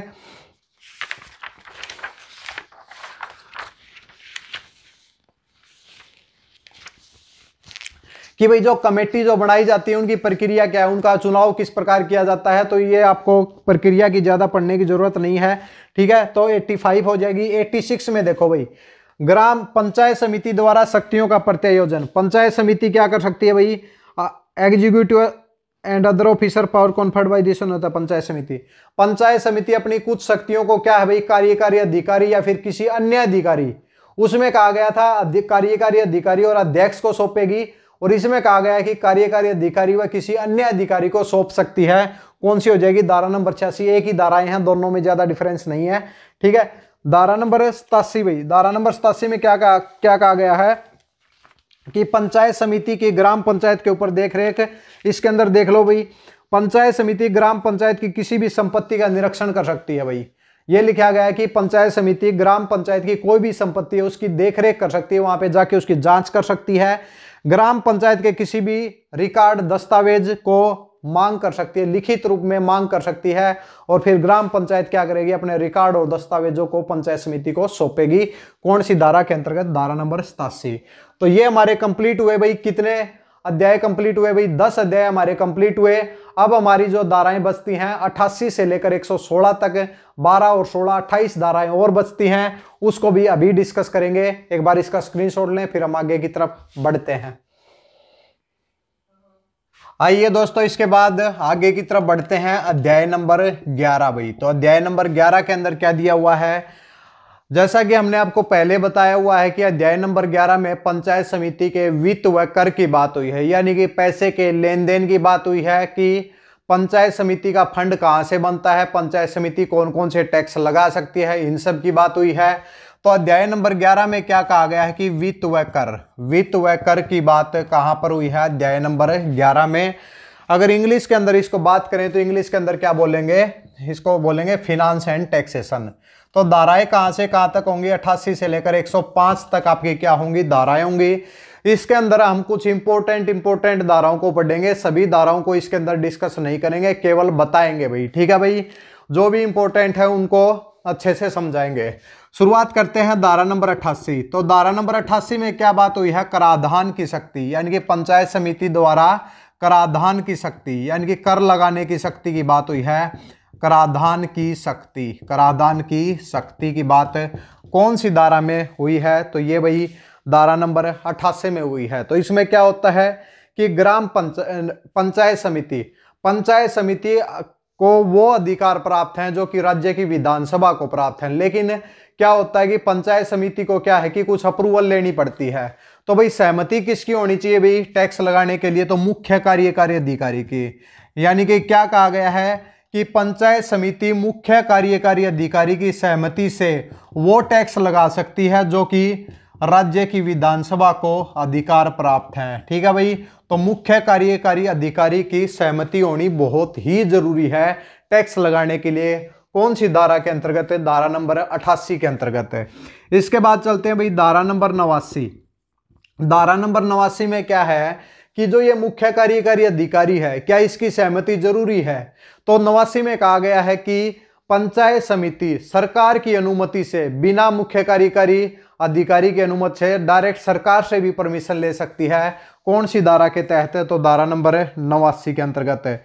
तो इसमें क्या है? इसमें भी कराधान की शक्ति है भाई।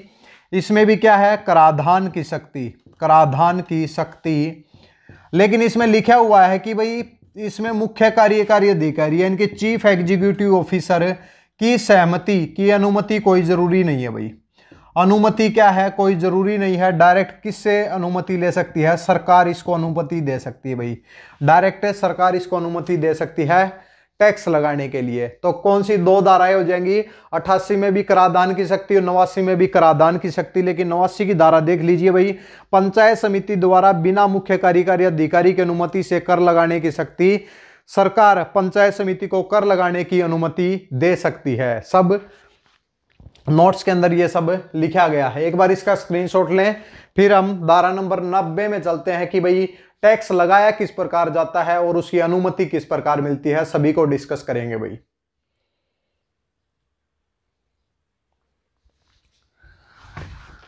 तो टैक्स लगाने की प्रक्रिया क्या होगी? कराधान की शक्ति तो हो गई भाई, ठीक है भाई, लेकिन टैक्स लगाने की जो प्रक्रिया है वो धारा नंबर 90 में है।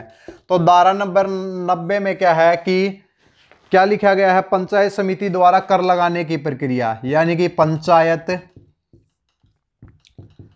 समिति द्वारा कर लगाने की, पंचायत समिति द्वारा कर लगाने की प्रक्रिया कौन सी धारा होगी भाई? तो धारा नंबर 90 होगी भाई। तो इसकी कंप्लीट डाटा बता देते हैं कि टैक्स किस प्रकार लगाया जाता है। बिल्कुल ध्यान से सुनेंगे, ज्यादा लिखने की जरूरत नहीं है, पेपर के लिए याद रखेंगे। धारा नंबर 90 में कर लगाने की प्रक्रिया की बात हुई है, यानी कि process of the power of the taxation. इसमें क्या कहा गया है कि सबसे पहले पंचायत समिति एक प्रस्ताव पारित करेगी कि टैक्स लगाने के लिए, ठीक है भाई। फिर क्या होगी? उससे रिलेटेड एक नोटिस निकालेगी। अगर नोटिस के ऊपर जो कर लगाने के लिए जो नोटिस निकाला जाता है उसके अंदर किसी को आपत्ति है तो वो 30 दिन के अंदर अपनी आपत्ति को दर्ज करा सकता है। फिर क्या होगा? आपत्ति दर्ज होने के बाद पंचायत समिति अपनी एक स्पेशल मीटिंग को बुलाएगी और उसके अंदर आपत्ति को डिस्कस करेगी। क्या जो आपत्ति लगाई गई है क्या वो सही है, क्या हमें उनका आकलन करना चाहिए। तो इन सब के ऊपर एक मीटिंग होती है। अगर कोई भी आपत्ति नहीं आती है किसी, सबको भाई सहमत है भाई कोई बात नहीं टैक्स लगा दो, तो कोई भी अगर आपत्ति नहीं आती है तो क्या होता है कि भाई टैक्स लगाने के लिए पंचायत समिति क्या है? सरकार के पास प्रस्ताव को भेजती है, यानी कि 88 और 89 के तहत टैक्स लगाने के लिए प्रक्रिया को तैयार करती है। इसके साथ में मुख्य कार्यकारी अधिकारी के पास भी जो भी ऑब्जेक्शन लगाए जाते हैं, अगर ऑब्जेक्शन आता है तो क्या है कि भाई मुख्य कार्यकारी अधिकारी के पास भी ऑब्जेक्शन के साथ उस डॉक्यूमेंट को भेज दिया जाता है भाई, ठीक है भाई। तो क्या होगा? सरकार पंचायत समिति को स्पेशल मीटिंग बुला के ऑब्जेक्शन को दूर करेगी और फिर एक खाका तैयार करेगी कि भाई टैक्स को लगाना किस प्रकार है, ठीक है भाई। और फिर क्या होगा? फिर मुख्य कार्यकारी अधिकारी के पास भेजेगी। अगर मुख्य कार्यकारी अधिकारी अगर सहमति दे देता है तो ठीक है भाई, फिर सरकार के पास भेज दिया जाता है और फिर एक अधिसूचना के तहत कर लगाने की प्रक्रिया कंप्लीट हो जाती है। अगर मुख्य कार्यकारी अधिकारी उसको लगाने से मना करता है, यानी कि उसकी परमिशन नहीं देता है, तो फिर क्या होता है? मुख्य कार्यकारी अधिकारी पंचायत समिति को दोबारा से भेज सकता है भाई। लेकिन अब पंचायत समिति दोबारा से उसको लेती है और दोबारा से मुख्य कार्यकारी अधिकारी को सौंपती है। अब की बार मुख्य कार्यकारी अधिकारी क्या होगा, उसको एक्सेप्ट करेगा और सरकार के पास भेजेगा भाई। ठीक है भाई, क्लियर है भाई। सबसे पहले नोटिस निकाला जाएगा, टैक्स के लिए आपत्ति है तो 30 दिन के अंदर आपत्ति दर्ज करें। अगर आपत्ति नहीं है तो पंचायत समिति अपना डॉक्यूमेंट तैयार करेगी, मुख्य कार्यकारी अधिकारी के पास जो भी प्रोसीजर होगा वो जाएगा, फिर सरकार के पास जाएगा और वहां से सहमति मिल जाएगी। तो कौन सी धारा हो जाएगी, धारा नंबर 90 भाई। इसके बाद आ जाओ भाई धारा नंबर 91 भाई। धारा नंबर 91 को हिंदी में क्या कर रहे हैं, इंग्लिश के अंदर तो लेवी ऑफ द टैक्सेस कह रहे हैं, और धारा नंबर 91 में टैक्स को वसूलने की शक्ति आएगा, टैक्स को एकत्रित करना भाई। ठीक है, फीस को एकत्रित करने की शक्ति तो ज्यादा इंपॉर्टेंट नहीं है। देखिए अब जो इंपॉर्टेंट नहीं है वो नहीं बता रहे। फीस को एकत्रित करना यानी कि इकट्ठा करना, एकतर करना। फीस को एकतर करने की बात कौन सी धारा में है, धारा नंबर 91 में है। इसके बाद भाई धारा नंबर 92 के ऊपर आ जाओ भाई। धारा नंबर 92 में क्या कहा गया है कि भाई कर का आकलन और एकत्रीकरण। कर का आकलन यानी कि भाई असेसमेंट ऑफ द टैक्स, यानी कि टैक्स का आकलन किस प्रकार करें कि भाई टैक्स लगाए कैसे, और इसके साथ में लेवी ऑफ द टैक्सेस यानी कि एकत्रीकरण, कर को इकट्ठा किस प्रकार किया जाए और कर लगाने के लिए किस प्रकार आकलन किया जाए कि किस वस्तु के ऊपर कितना टैक्स लगेगा। तो ये कौन सी हो जाएगी, धारा नंबर 92 हो जाएगी भाई, ज्यादा इंपॉर्टेंट नहीं है। इसके बाद चलते हैं भाई धारा नंबर 93 में।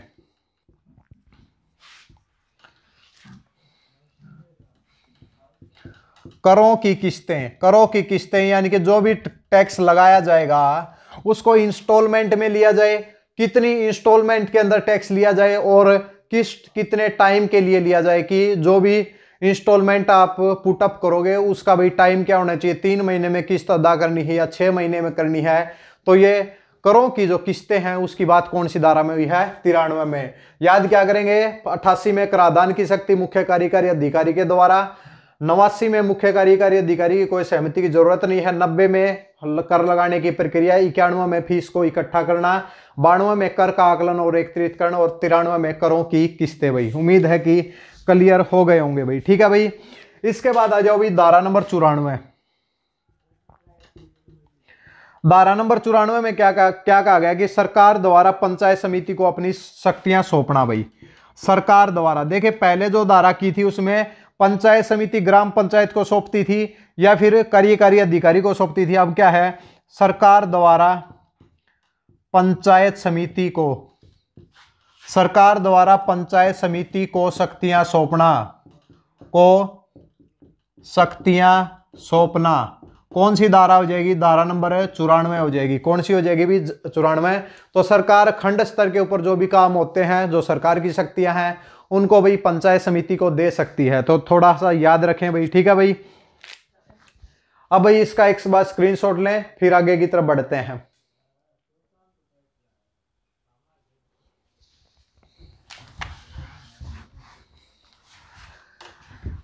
इसके बाद डिस्कस करते हैं धारा नंबर 95 भाई। तो धारा नंबर 95 में क्या है, धारा नंबर 95, धारा नंबर 95 में दिया गया है कि कर के आकलन, कर के आकलन, कर का जो आकलन किया गया और कर को वही इकट्ठा किया गया, उसके खिलाफ अपील कर सकते हैं।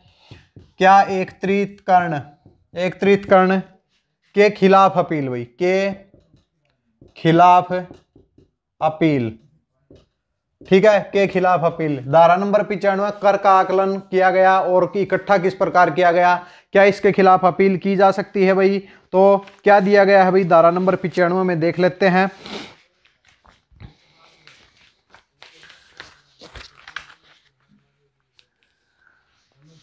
अगर किसी को अपील करनी है तो भाई क्या कर सकता है कि ऐसे ऑर्डर से 60 दिन के अंदर, अगर किसी को टैक्स लगाने से कोई भी प्रॉब्लम है तो 60 दिन के अंदर कि आकलन किस प्रकार किया, कोई कह दे कि भाई ज्यादा टैक्स लगाया तो 60 दिन के अंदर अपनी मुख्य कार्यकारी अधिकारी को भाई आपत्ति सौंप सकता है भाई। मुख्य कार्यकारी अधिकारी, मुख्य कार्यकारी अधिकारी को क्या कर सकता है, अपनी आपत्ति को सौंप सकता है भाई। ठीक है भाई, तो ये कहां पे, और जिसका डिसीजन क्या होगा, फाइनल डिसीजन होगा कौन सी धारा के तहत, धारा नंबर 95 के अंतर्गत भाई। ठीक है भाई, इसके बाद क्या हो जाएगा, धारा नंबर 96 इंपॉर्टेंट नहीं है भाई, बिल्कुल बता रहे हैं। 96 में क्या है, कराधान में कटौती। कराधान में कटौती यानी कि टैक्स में कटौती किस प्रकार की जा सकती है। इसके साथ में दिया गया है कि छूट, किसको भाई कर के अंदर छूट मिलनी चाहिए भाई। तो इन सब की बात कहाँ पे हुई है, 96 में। इसके बाद 97 पे चलते हैं। 98 इंपॉर्टेंट है, 97 भी ही इंपॉर्टेंट नहीं है। मेलों के प्रबंधन, 97 भाई देखो भाई, मेलों के प्रबंधन, मेलों के प्रबंधन और फीस को एकत्रित करण, फीस को एकत्रित करण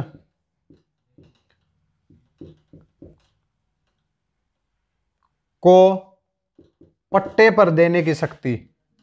भाई पट्टे पर देने की शक्ति यानी कि क्या होगा भाई कि देखिए, सरकार अपनी तरफ से भाई टैक्स वसूल नहीं कर सकती, पंचायत समिति भी अपनी तरफ से कर वसूल नहीं कर सकती। अभी इसको भाई बिल्कुल क्या कर दे देते हैं, पट्टे के ऊपर दे देते हैं कि भाई आप कर को क्या करोगे, वसूलोगे और कर को इकट्ठा करोगे। आप हमें एक जो अमाउंट बताई जाएगी कि इतना अमाउंट हमें एक साल में चाहिए, और जो भी टैक्स है उस टैक्स को वसूलने का काम यानी कि जिस भी व्यक्ति को दिया जाएगा वो करेगा भाई। कौन सी धारा के तहत, धारा नंबर 97। तो ये क्या याद करेंगे, कर का आकलन के खिलाफ अपील की जा सकती है 95 के खिलाफ है, कराधान में कटौती 96 में, और मेलों के प्रबंधन को किसी और को देना भाई, पट्टे के ऊपर देना, यानी कि धारा नंबर 97 भाई। स्क्रीनशॉट लें भाई। फिर 98 की तरफ चलते हैं। समिति फंड की बात होगी भाई, देखते हैं क्या है समिति फंड में।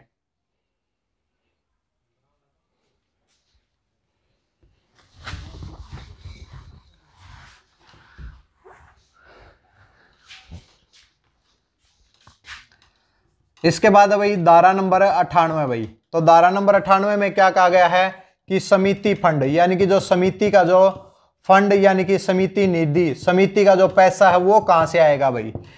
तो जैसे कि हर ग्राम पंचायत के लिए ग्राम फंड होना चाहिए, धारा नंबर 39। उसी प्रकार है धारा नंबर 98 में क्या है कि हर समिति का एक समिति फंड होना चाहिए। तो धारा कौन सी हो जाएगी, धारा नंबर 98 हो जाएगी। पंचायत समिति का फंड सरकार द्वारा दी गई ग्रांट, पंचायत समिति द्वारा लगाया गया टैक्स और फीस से मिलकर बना होता है। तो पंचायत समिति के द्वारा पैसा कहाँ से आता है, पैसा आता है भाई कहाँ से, या तो ग्रांट से आएगा या फिर टैक्स वसूलने से आएगा। और इसके साथ में जो भी इमारत बनवाई जाती है तो उसकी फीस को किस प्रकार कलेक्ट करना है, इस सब पैसे को मिलाकर क्या बनता है भाई, आपका समिति निधि यानी कि समिति निधि बनती है भाई। ठीक है भाई। इसके बाद धारा नंबर 99 में आ जाओ भाई। धारा नंबर 99, 98 की बहुत इंपॉर्टेंट धारा भाई। तो 99 के ऊपर आ जाओ कि समिति निधि का दायित्व और निवेश,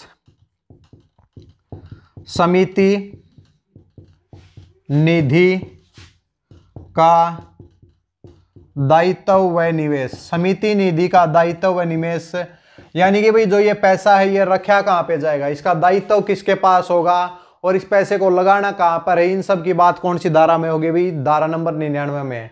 देखिए पैसे को जो लगाया जाएगा वो पंचायत समिति के कार्य व कर्तव्यों को पूरा करने के लिए लगाया जाएगा। लेकिन इस पैसे को कहाँ पे रखा जाएगा ये देख लो भाई। समिति का पैसा सरकारी खजाने या किसी बैंक में रखा जाएगा। समिति का जो पैसा किसी सरकारी खजाने या बैंक में रखा जाएगा जो कि सरकार बताएगी। तो सरकार एक बैंक का नाम देगी भाई, इस बैंक के अंदर आप भाई क्या रखो भाई, समिति का पैसा रखो। पंचायत समिति मुख्य कार्यकारी अधिकारी की मंजूरी से पैसा निकाल सकती है। यानी कि जो भी पैसा निकाला जाएगा पंचायत समिति का जितना भी पैसा है वो क्या है, मुख्य कार्यकारी अधिकारी, बीडीपीओ नहीं निकाल सकता भाई। किसकी मर्जी से निकलेगा पैसा, मुख्य कार्यकारी अधिकारी यानी कि जिले के स्तर के ऊपर आपको जाना होगा पैसा निकालने के लिए। मुख्य कार्यकारी अधिकारी की सहमति से ही समिति का फंड उस बैंक से निकाल सकते हैं जो कि सरकार आपको बताएगी भी। कौन सी धारा है, धारा नंबर 99 भाई। इसके बाद 100 को डिस्कस करते 105 तक डिस्कस करेंगे भाई। कहाँ 108 से लेकर 88 से लेकर 105 तक है। इसके बाद अगली धारा की तरफ बढ़ते हैं, धारा नंबर 100 भाई।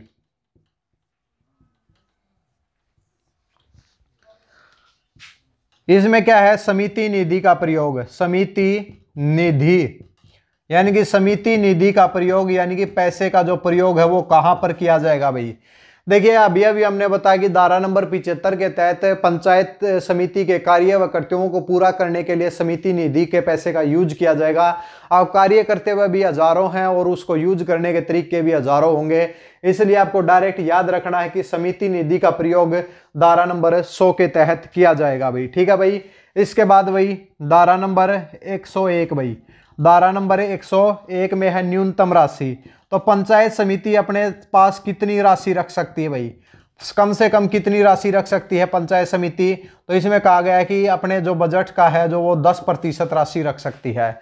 इसके अलावा 90% राशि क्या होगी, बैंक के अंदर जमा करनी होगी। कौन सी धारा के तहत? धारा नंबर 101 के तहत 10% राशि रख सकती है इमरजेंसी काम के लिए। 90% पैसा क्या रहेगा, बैंक में रहेगा, जो कि मुख्य कार्यकारी अधिकारी की सहमति से निकाला जाएगा। एक बार स्क्रीनशॉट लें इसका, फिर 4 धाराएं और डिस्कस करते हैं, उसके बाद इसको समाप्त करते हैं।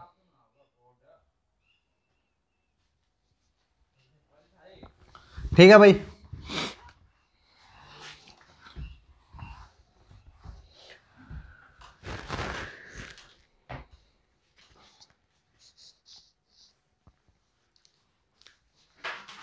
इसके बाद धारा नंबर 102 भाई, धारा नंबर 102 में क्या बात हुई है, ये बहुत ही इंपॉर्टेंट धारा है, पंचायत समिति का बजट।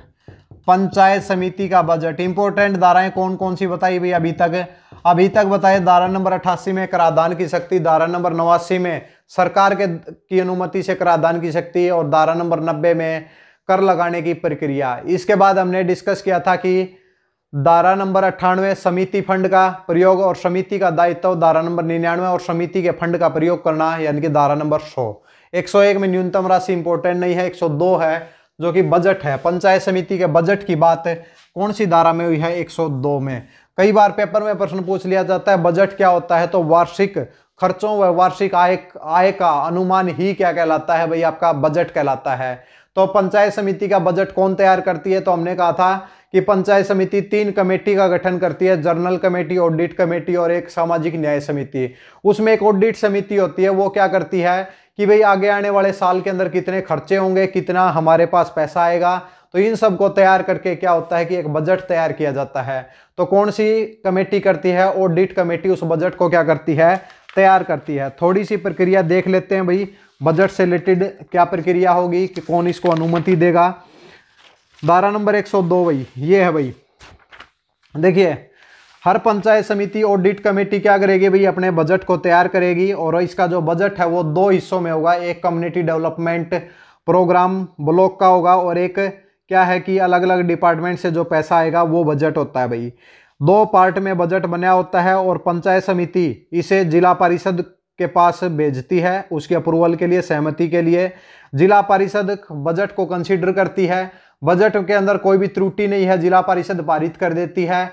अगर जिला परिषद को लगता है कि भाई बजट के अंदर कुछ कमियां हैं, खामियां हैं, कुछ इसके अंदर भाई मॉडिफिकेशन हमें करना है, तो क्या करेगा भाई, वो वापस भेज देगा भाई। अब क्या है कि भाई अब पंचायत समिति उसकी जो भी उसकी मॉडिफिकेशन है या फिर जो भी उसकी सजेशन है, अनुशंसा है, उनको माने या ना माने, लेकिन क्या है कि दोबारा से इसको पारित करती है। अगर दोबारा से ये पंचायत समिति 2/3 के साथ दोबारा से उसी बजट को बिना किसी सुधार के वापस पास कर देती है, तो अब की बार जिला परिषद के लिए बाउंडेशन हो जाती है कि अब की बार क्या होगा कि जिला परिषद को उसको मानना होगा भाई, और इस तरीके से बजट तैयार हो जाता है भाई। धारा नंबर 102 भाई। इसके बाद आ जाओ भाई धारा नंबर 103। धारा नंबर 103 में क्या है, inspection of the budget and the accounts, यानी कि बजट और खातों का निरीक्षण। बजट व खातों का निरीक्षण, बजट व खातों का निरीक्षण क्या कहलाता है भाई, बजट व खातों का निरीक्षण कहलाता है भाई। निरीक्षण क्या भाई, धारा नंबर 103 में भाई, धारा नंबर 103 में बजट व खातों के निरीक्षण की बात हुई है, यानी कि बजट की जांच किस प्रकार होगी, किस प्रकार बजट बनाया गया है और खाते किस प्रकार तैयार किए गए हैं, तो इन सब की भी क्या होगी भाई, जांच होगी। तो क्या होता है कि एक प्रिस्क्राइब्ड फॉर्म में बजट को तैयार किया जाता है, पंचायत समिति के ऑफिस में रखा जाता है, जिला परिषद को भी भेजा जाता है, ताकि कल को कोई भी पंचायत समिति के बजट को देख के आकलन कर सके, उसका निरीक्षण कर सके, ऐसी अरेंजमेंट बनाई जाती है। कौन सी धारा है भाई, धारा नंबर 103 भाई। इसके बाद भाई आ जाओ भाई धारा नंबर 204 104। इन सब को भाई अलग अलग बनाया गया है, वैसे एक में ही डाल देते तो ज्यादा अच्छा होता। Publication of the abstract of the account, यानी कि क्या है भाई, इसका पंचायत समिति के खातों के सार का प्रकाशन। तो खातों के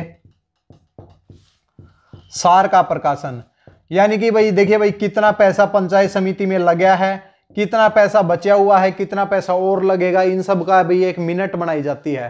हर मीटिंग की एक मिनट बनाई जाती है। उन सबको क्या करता है, बाद में उसको प्रकाशित किया जाता है। कौन करती है, पंचायत समिति उसको क्या करती है, प्रकाशित करती है। तो जितने भी खाते हैं उनका सार का जो प्रकाशन करती है पंचायत समिति, कौन सी धारा के तहत, धारा नंबर 104 के तहत। इसके बाद भाई धारा नंबर 105 105 में क्या है, खातों की जांच। खातों की जांच यानी कि खातों के ऑडिट ऑफ द अकाउंट, खातों की जांच कौन सी धारा के तहत होगी, धारा नंबर 105 के तहत। इसमें क्या लिखा गया है कि भाई जितने भी खर्चे हुए हैं, जितनी भी जो आय है पंचायत समिति का, उनका एक इस तरीके से एक डॉक्यूमेंट बनाया जाएगा और इस तरीके का अरेंजमेंट किया जाएगा ताकि जो सरकार की तरफ से कोई भी व्यक्ति आए तो वही उन खातों की जांच कर सके भाई। तो कौन सी धारा हो जाएगी, धारा नंबर कौन सी हो जाएगी, 105। अब एक मिनट में आपको बताते हैं कि इसके अंदर इंपॉर्टेंट धाराएं कौन सी थी जो भी हमने पढ़ी हैं। जल्दी से एक बार इसका स्क्रीनशॉट लें, फिर हम लास्ट में इंपॉर्टेंट डिस्कस करते हैं भाई।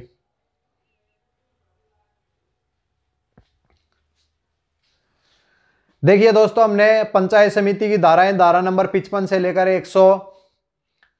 105 तक डिस्कस किया। अभी बची हुई हैं वही धाराएं 116 तक डिस्कस करेंगे भाई। अभी बची हुई हैं धाराएं, बाद में करेंगे इंपॉर्टेंट। 105 तक धाराएं कंप्लीट हुई हैं, अभी 116 11 धाराएं और बचती हैं। अध्याय नंबर 12 बचे हुआ है, उसको करते हैं, एक बार इसको देख लें भाई। आइए दोस्तों, इसके बाद डिस्कस करते हैं अध्याय नंबर 12, यानी कि इस अध्याय के अंदर क्या दिया हुआ है कि पंचायत समिति का पर्यवेक्षण, यानी कि पंचायत समिति के ऊपर निगरानी किसकी होगी भाई। तो अध्याय नंबर 12 में दिया गया है पंचायत समिति का पर्यवेक्षण। जल्दी जल्दी इसको डिस्कस करते हैं, पंचायत समिति का पर्यवेक्षण भाई, ठीक है भाई। और डिटेल से पढ़ना चाहते हैं तो भाई नीचे वीडियो आपको मिल जाएंगी, पहले भी पढ़ाया हुआ है, ठीक है भाई। इसमें भाई शुरुआत करते हैं धारा नंबर 106 से लेकर 116 तक भाई। क्या है भाई, अध्याय नंबर 12 में दिया हुआ है। और धारा नंबर 106 भाई, धारा नंबर 106 में दिया गया है कि भाई मुख्य कार्यकारी अधिकारी द्वारा पर्यवेक्षण। तो मुख्य कार्यकारी अधिकारी, मुख्य कार्यकारी अधिकारी द्वारा पर्यवेक्षण, यानी कि इसके द्वारा भाई क्या होगा, पंचायत समिति का पर्यवेक्षण किया जाएगा। ये सब भाई नोट्स के अंदर लिख रखा है, आपको पढ़ के सुना देते हैं भाई। देखिए, मुख्य कार्यकारी अधिकारी पंचायत समिति की किसी भी अचल या चल संपत्ति का निरीक्षण कर सकता है, यानी कि पंचायत समिति की संपत्ति का निरीक्षण कर सकता है और निरीक्षण करने के लिए किसी भी दस्तावेज की लिखित रूप में मांग कर सकता है। मुख्य कार्यकारी अधिकारी कोई भी दस्तावेज मंगा सकता है भाई। प्रत्येक पंचायत समिति बैठक की कार्रवाई और बजट की प्रति मुख्य कार्यकारी अधिकारी को सौंपती है। अभी अभी हमने बताया कि जितना भी जो बजट है उसकी प्रति किसको भेजी जाती है भाई, मुख्य कार्यकारी अधिकारी को सौंपी जाती है और फिर आगे वो सरकार के पास भेजी जाती है भाई, ठीक है भाई। तो धारा नंबर 106 मुख्य कार्यकारी अधिकारी द्वारा पर्यवेक्षण की बात धारा नंबर 106 में हुई है। इसके बाद आ जाओ भाई 107। 107 में क्या है कि मुख्य कार्यकारी अधिकारी की जगह हम लिख लें भाई सरकार द्वारा। सरकार द्वारा पंचायत समिति का पर्यवेक्षण, सरकार द्वारा पर्यवेक्षण जो है कौन सी धारा में बात हुई है, धारा नंबर 107 में भाई। मुख्य कार्यकारी के अधिकारी की तरह सरकार भी, यानी कि 106 में बात हुई है, मुख्य कार्यकारी अधिकारी किसी भी दस्तावेज को मंगा सकता है, उसकी जांच कर सकता है, चल या चल संपत्ति की जांच कर सकता है। 107 में सरकार कोई भी दस्तावेज मंगा सकती है, तो ये क्या हो जाएगा, 107 हो जाएगी भाई। 108 में आ जाओ भाई, पंचायत समिति के प्रस्ताव को रद्द करना, यानी कि भाई एक बहुत ही इंपॉर्टेंट धारा है, धारा नंबर 108 है। यानी कि इसमें क्या है कि पंचायत समिति के प्रस्ताव को रद्द करना भाई। पंचायत समिति के प्रस्ताव को रद्द करने की बात कौन सी धारा में हुई है, धारा नंबर 108 में हुई है। तो इसमें क्या लिखा गया अभी, सरकार लिखित रूप में पंचायत समिति के प्रस्ताव को रद्द व निलंबित कर सकती है अगर उसे लगे कि भाई सरकार को लगता है कि पंचायत समिति ने जो प्रस्ताव पारित किया है वो कानूनी रूप से अवैध है, हरियाणा पंचायती राज अधिनियम के नियमों का उल्लंघन करता है, तो 108 के तहत क्या हो सकता है भाई, उस प्रस्ताव को रद्द किया जा सकता है भाई। ठीक है भाई। अब आ जाओ भाई धारा नंबर 109, क्या हो जाएगा, सदस्यों को हटाने की बात है, यानी कि सदस्यों का निलंबन व हटाना।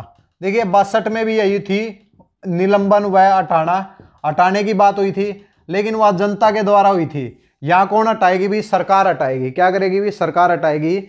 इसमें क्या लिखा गया है भाई, सरकार को लगता है कि अगर पंचायत समिति का कोई भी सदस्य जांच के दौरान अगर दोषी पाया जाता है तो उसको भाई उसके पद से हटाया जा सकता है। भाई अगर कार्रवाई चल रही है तो सस्पेंड कर सकते हैं, अगर कार्रवाई में दोषी साबित हो जाए तो क्या हो जाएगा, उसको हटा सकते हैं उसके पद से। कौन सी धारा के तहत, सदस्यों का निलंबन व हटाना 109 के तहत भाई। ठीक है भाई। इसके बाद धारा नंबर 110 में आ जाओ भाई। 110 में क्या है, पंचायत समिति को भंग करना। पंचायत समिति को भंग करना। पंचायत समिति को भंग करने की बात कौन सी धारा में हुई है, पंचायत समिति को भंग करने की बात कौन सी धारा में हुई है, धारा नंबर 110 में।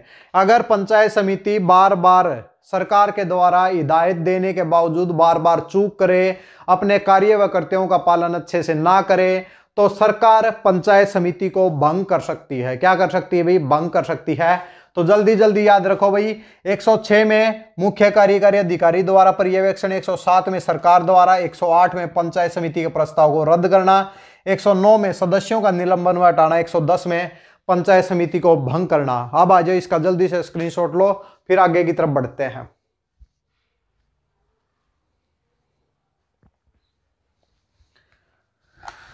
थोड़ा जल्दी जल्दी कर रहे हैं भाई, क्लास ज्यादा लंबी हो गई। ठीक है भाई। 111 में चलते हैं भाई। धारा नंबर 111 भाई। 111 में क्या है कि भंग करने के परिणाम भाई, यानी कि पंचायत समिति को भंग करने के परिणाम क्या होंगे, भंग करने के परिणाम क्या होंगे भाई। देखिए भाई, जैसे ही पंचायत समिति को भंग किया जाता है तो सारे के सारे सदस्यों को कहा जाता है कि अपना पद को जल्दी जल्दी खाली करो भाई, पद को खाली करो। अब क्या होगा कि जो पंचायत समिति का कार्यकारी अधिकारी कौन है, बीडीपीओ। बीडीपीओ सारी पावर संभालेगा, क्योंकि सरकार का व्यक्ति है भाई। बीडीपीओ सारी पावर संभालेगा, दोबारा से इलेक्शन होंगे और नई पंचायत समिति का गठन होगा भाई। ठीक है भाई। तो क्या होंगे भाई, सभी सदस्य अपने पद को खाली करें। किसमें भाई, 111 के तहत। किसके तहत भाई, 111 के तहत। इसके बाद धारा नंबर 112 पे आ जाओ भाई। धारा नंबर 112 में क्या कहा गया है, पंचायत समिति को अपने कार्यों व कर्तव्यों को करने में चूक करने पर सरकार की शक्ति। आप डायरेक्ट ही देख लो भाई, पंचायत लिख लीजिए भाई, पंचायत समिति की अपने कार्य व कर्तव्यों को करने में चूक करने पर सरकार की क्या शक्ति है। तो क्या लिखा गया है, अगर पंचायत समिति बार बार अपने कार्यों व कर्तव्यों को करने में चूक करे तो सरकार किसी अन्य व्यक्ति को नियुक्त कर सकती है जो कि उन सभी कार्यों को करेगा। अगर पंचायत समिति के सदस्य अपने कार्यों को अच्छे से नहीं कर रहे तो उनको कहेंगे कि आप थोड़े दिन रेस्ट लो, हम अपना एक व्यक्ति भेजते हैं जो कि आपके कार्यों को करेगा। अगर आपको कुछ कार्य करने में कोई भी आपत्ति है या कोई डर लग रहा है भाई आपको, तो हमारा व्यक्ति कर लेगा भाई। तो सरकार अपने व्यक्ति को नियुक्त कर सकती है 112 के तहत। इसके बाद भाई धारा नंबर 113। धारा नंबर 113 भाई, संयुक्त कार्य करने पर निपटारा भाई, विवाद का निपटारा, यानी कि संयुक्त कार्य करने पर विवाद का निपटारा। संयुक्त कार्य करने पर विवाद का निपटारा कौन सी धारा में आ जाएगा भाई, विवाद का निपटारा धारा नंबर 113 में। इसमें क्या कहा गया है कि जब कार्य को लेकर कोई विवाद हो जाए, जब एक ही जिले की पंचायत समिति में विवाद हो तो जिला परिषद उसका क्या करेगी भाई, निपटारा करेगी। जिला परिषद क्या करेगी, निपटारा। ध्यान से सुनो भाई, जब कार्य को लेकर एक ही जिले की दो पंचायत समिति में कभी भी अगर विवाद हो जाए तो उसका निपटारा कौन करेगा भाई, जिला परिषद उसका क्या करेगी भाई, निपटारा करेगी। ठीक है भाई। पंचायत समिति का निपटारा जिला परिषद करेगी। जब पंचायत समिति अलग अलग जिले की हो तो निदेशक उस विवाद का निपटारा करेगा, director of the panchayat department भाई। ठीक है। तो ये आपका क्या है, धारा नंबर 113। एक बार स्क्रीनशॉट लो, फिर आगे की तरफ बढ़ते हैं। इसके बाद डिस्कस करते हैं भाई धारा नंबर 114 भाई। 114 में क्या कहा गया है, विवाद भाई, डिस्प्यूट की बात हुई। अब डिस्प्यूट किसका, बिल्कुल ध्यान से सुनना भाई, किसका डिस्प्यूट होगा भाई, बिल्कुल ध्यान से सुनना भाई। सबसे पहला पॉइंट है, जब विवाद एक जिले की दो पंचायत समिति के बीच में हो तो मुख्य कार्यकारी अधिकारी क्या करेगा, उस विवाद का निपटारा करेगा भाई। ठीक है भाई। जब एक ही जिले की दो पंचायत समितियों आपस में विवाद हो जाए भाई, तो अब पीछे हमने बताया कि जिला परिषद करेगी भाई निपटारा। तो जिला परिषद में कौन करेगा? जिला परिषद में करेगा कौन? मुख्य कार्यकारी अधिकारी। जब एक ही जिले की दो पंचायत समिति हो, उनका विवाद का निपटारा कौन करता है भाई? मुख्य कार्यकारी अधिकारी भाई। जब विवाद अलग अलग जिले की पंचायत समिति हो तो उसका निपटारा कौन करता है भाई? सरकार। अलग अलग जिले की होंगी तो कौन करेगा? सरकार करेगी भाई। जब एक जिले की नगर पालिका और पंचायत समिति एक ही जिले की हो तो भाई कौन उसका विवाद का निपटारा? मुख्य कार्यकारी अधिकारी। और जब अलग अलग जिले की नगर पालिका और पंचायत समिति हो तो दोनों के मुख्य कार्यकारी अधिकारी उस विवाद का निपटारा करेंगे भाई। अगर उनके पास नहीं होता सरकार करेगी। तो बिल्कुल ध्यान में हो गया होगा भाई। जब दो पंचायत समिति एक जिले की हो तो कौन करेगा विवाद का निपटारा? मुख्य कार्यकारी अधिकारी। जब एक नगर पालिका और एक पंचायत समिति एक ही जिले की हो, जब एक ही जिले की बात हो रही हो तो मुख्य कार्यकारी अधिकारी करेगा भाई। इसके अलावा अलग अलग जिलों में अगर दो पंचायत समिति अलग अलग जिलों की हो भाई तो फिर क्या हो जाएगा भाई? दोनों का निपटारा कौन करेगा भाई? सरकार करेगी। अगर एक नगर पालिका है, एक पंचायत समिति अलग अलग जिले की हैं तो कौन करेगा? दोनों के मुख्य कार्यकारी अधिकारी बैठ के फैसला करेंगे। अगर निर्णय पर नहीं पहुंचते हैं तो सरकार उसका क्या करेगी? फैसला करेगी भाई। ठीक है भाई। 115 में आ जाओ भाई। पंचायत समिति के मामलों में जांच। धारा नंबर 115 पंचायत समिति के मामलों में जांच। पंचायत समिति के मामलों में जांच। पंचायत समिति के मामलों में जांच की बात कौन सी धारा में हुई है भाई? तो धारा नंबर 115 भाई। इसमें क्या कहा गया है? सरकार अपने किसी अधिकारी को पंचायत समिति के मामले की जांच के लिए निर्देश दे सकती है। भाई देखिए भाई, पंचायत समिति का कोई भी मामला हो तो सरकार अपना एक व्यक्ति भेजती है, वही क्या करता है भाई? पंचायत समिति में जांच बैठाता भाई। क्या करता है? जांच बैठाता है। 115 भाई, थोड़ी जल्दी हो गई भाई।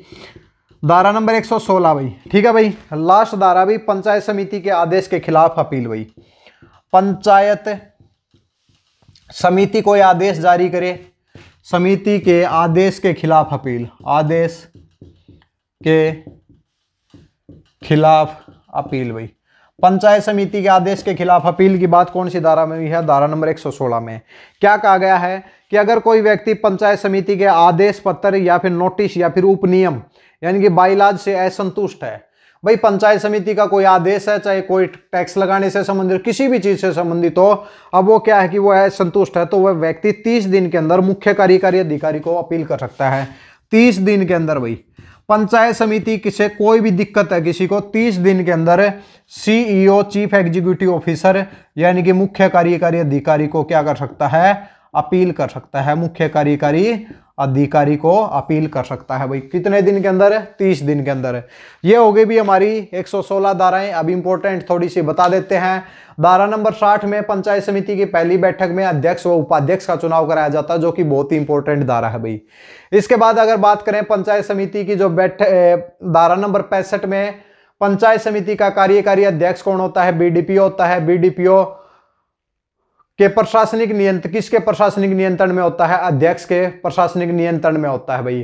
धारा नंबर 83 में समितियों की बात हुई है। 3 प्रकार की समिति हैं। पदेन अध्यक्ष के बारे में बताया था, बहुत ही इंपॉर्टेंट धारा है। धारा नंबर 88 में कराधान की शक्ति है, बहुत ही इंपॉर्टेंट है। धारा नंबर 98 में आपको समिति फंड की बात हुई है। धारा नंबर 102 में बजट की बात हुई है। और धारा नंबर 111 में किसकी बात हुई है? पंचायत समिति के भंग होने के परिणाम की बात हुई है। 114 में विवाद की बात हुई है। 115 में पंचायत समिति के मामलों में जांच की बात हुई है। 116 में पंचायत समिति के आदेश के खिलाफ अपील की बात हुई है। 30 दिन के अंदर अपील कर सकते हैं भाई। ठीक है भाई। उम्मीद करते हैं आज हमारी 3rd क्लास कंप्लीट हुई है, जिसमें हमने 116 तक धाराएं पढ़ी हैं। नेक्स्ट क्लास में हम जिला परिषद के बारे में पढ़ेंगे, जो कि 117 से लेकर 160 तक धाराएं दी गई हैं। जो भी दोस्त नए आए हैं चैनल को सब्सक्राइब करें, बेल आइकन प्रेस करें, ताकि जितनी भी क्लासेज है उनकी नोटिफिकेशन आप तक टाइम टू टाइम पहुंचती रहे। चलो भाई, नेक्स्ट क्लास में मिलते हैं, तब तक के लिए धन्यवाद।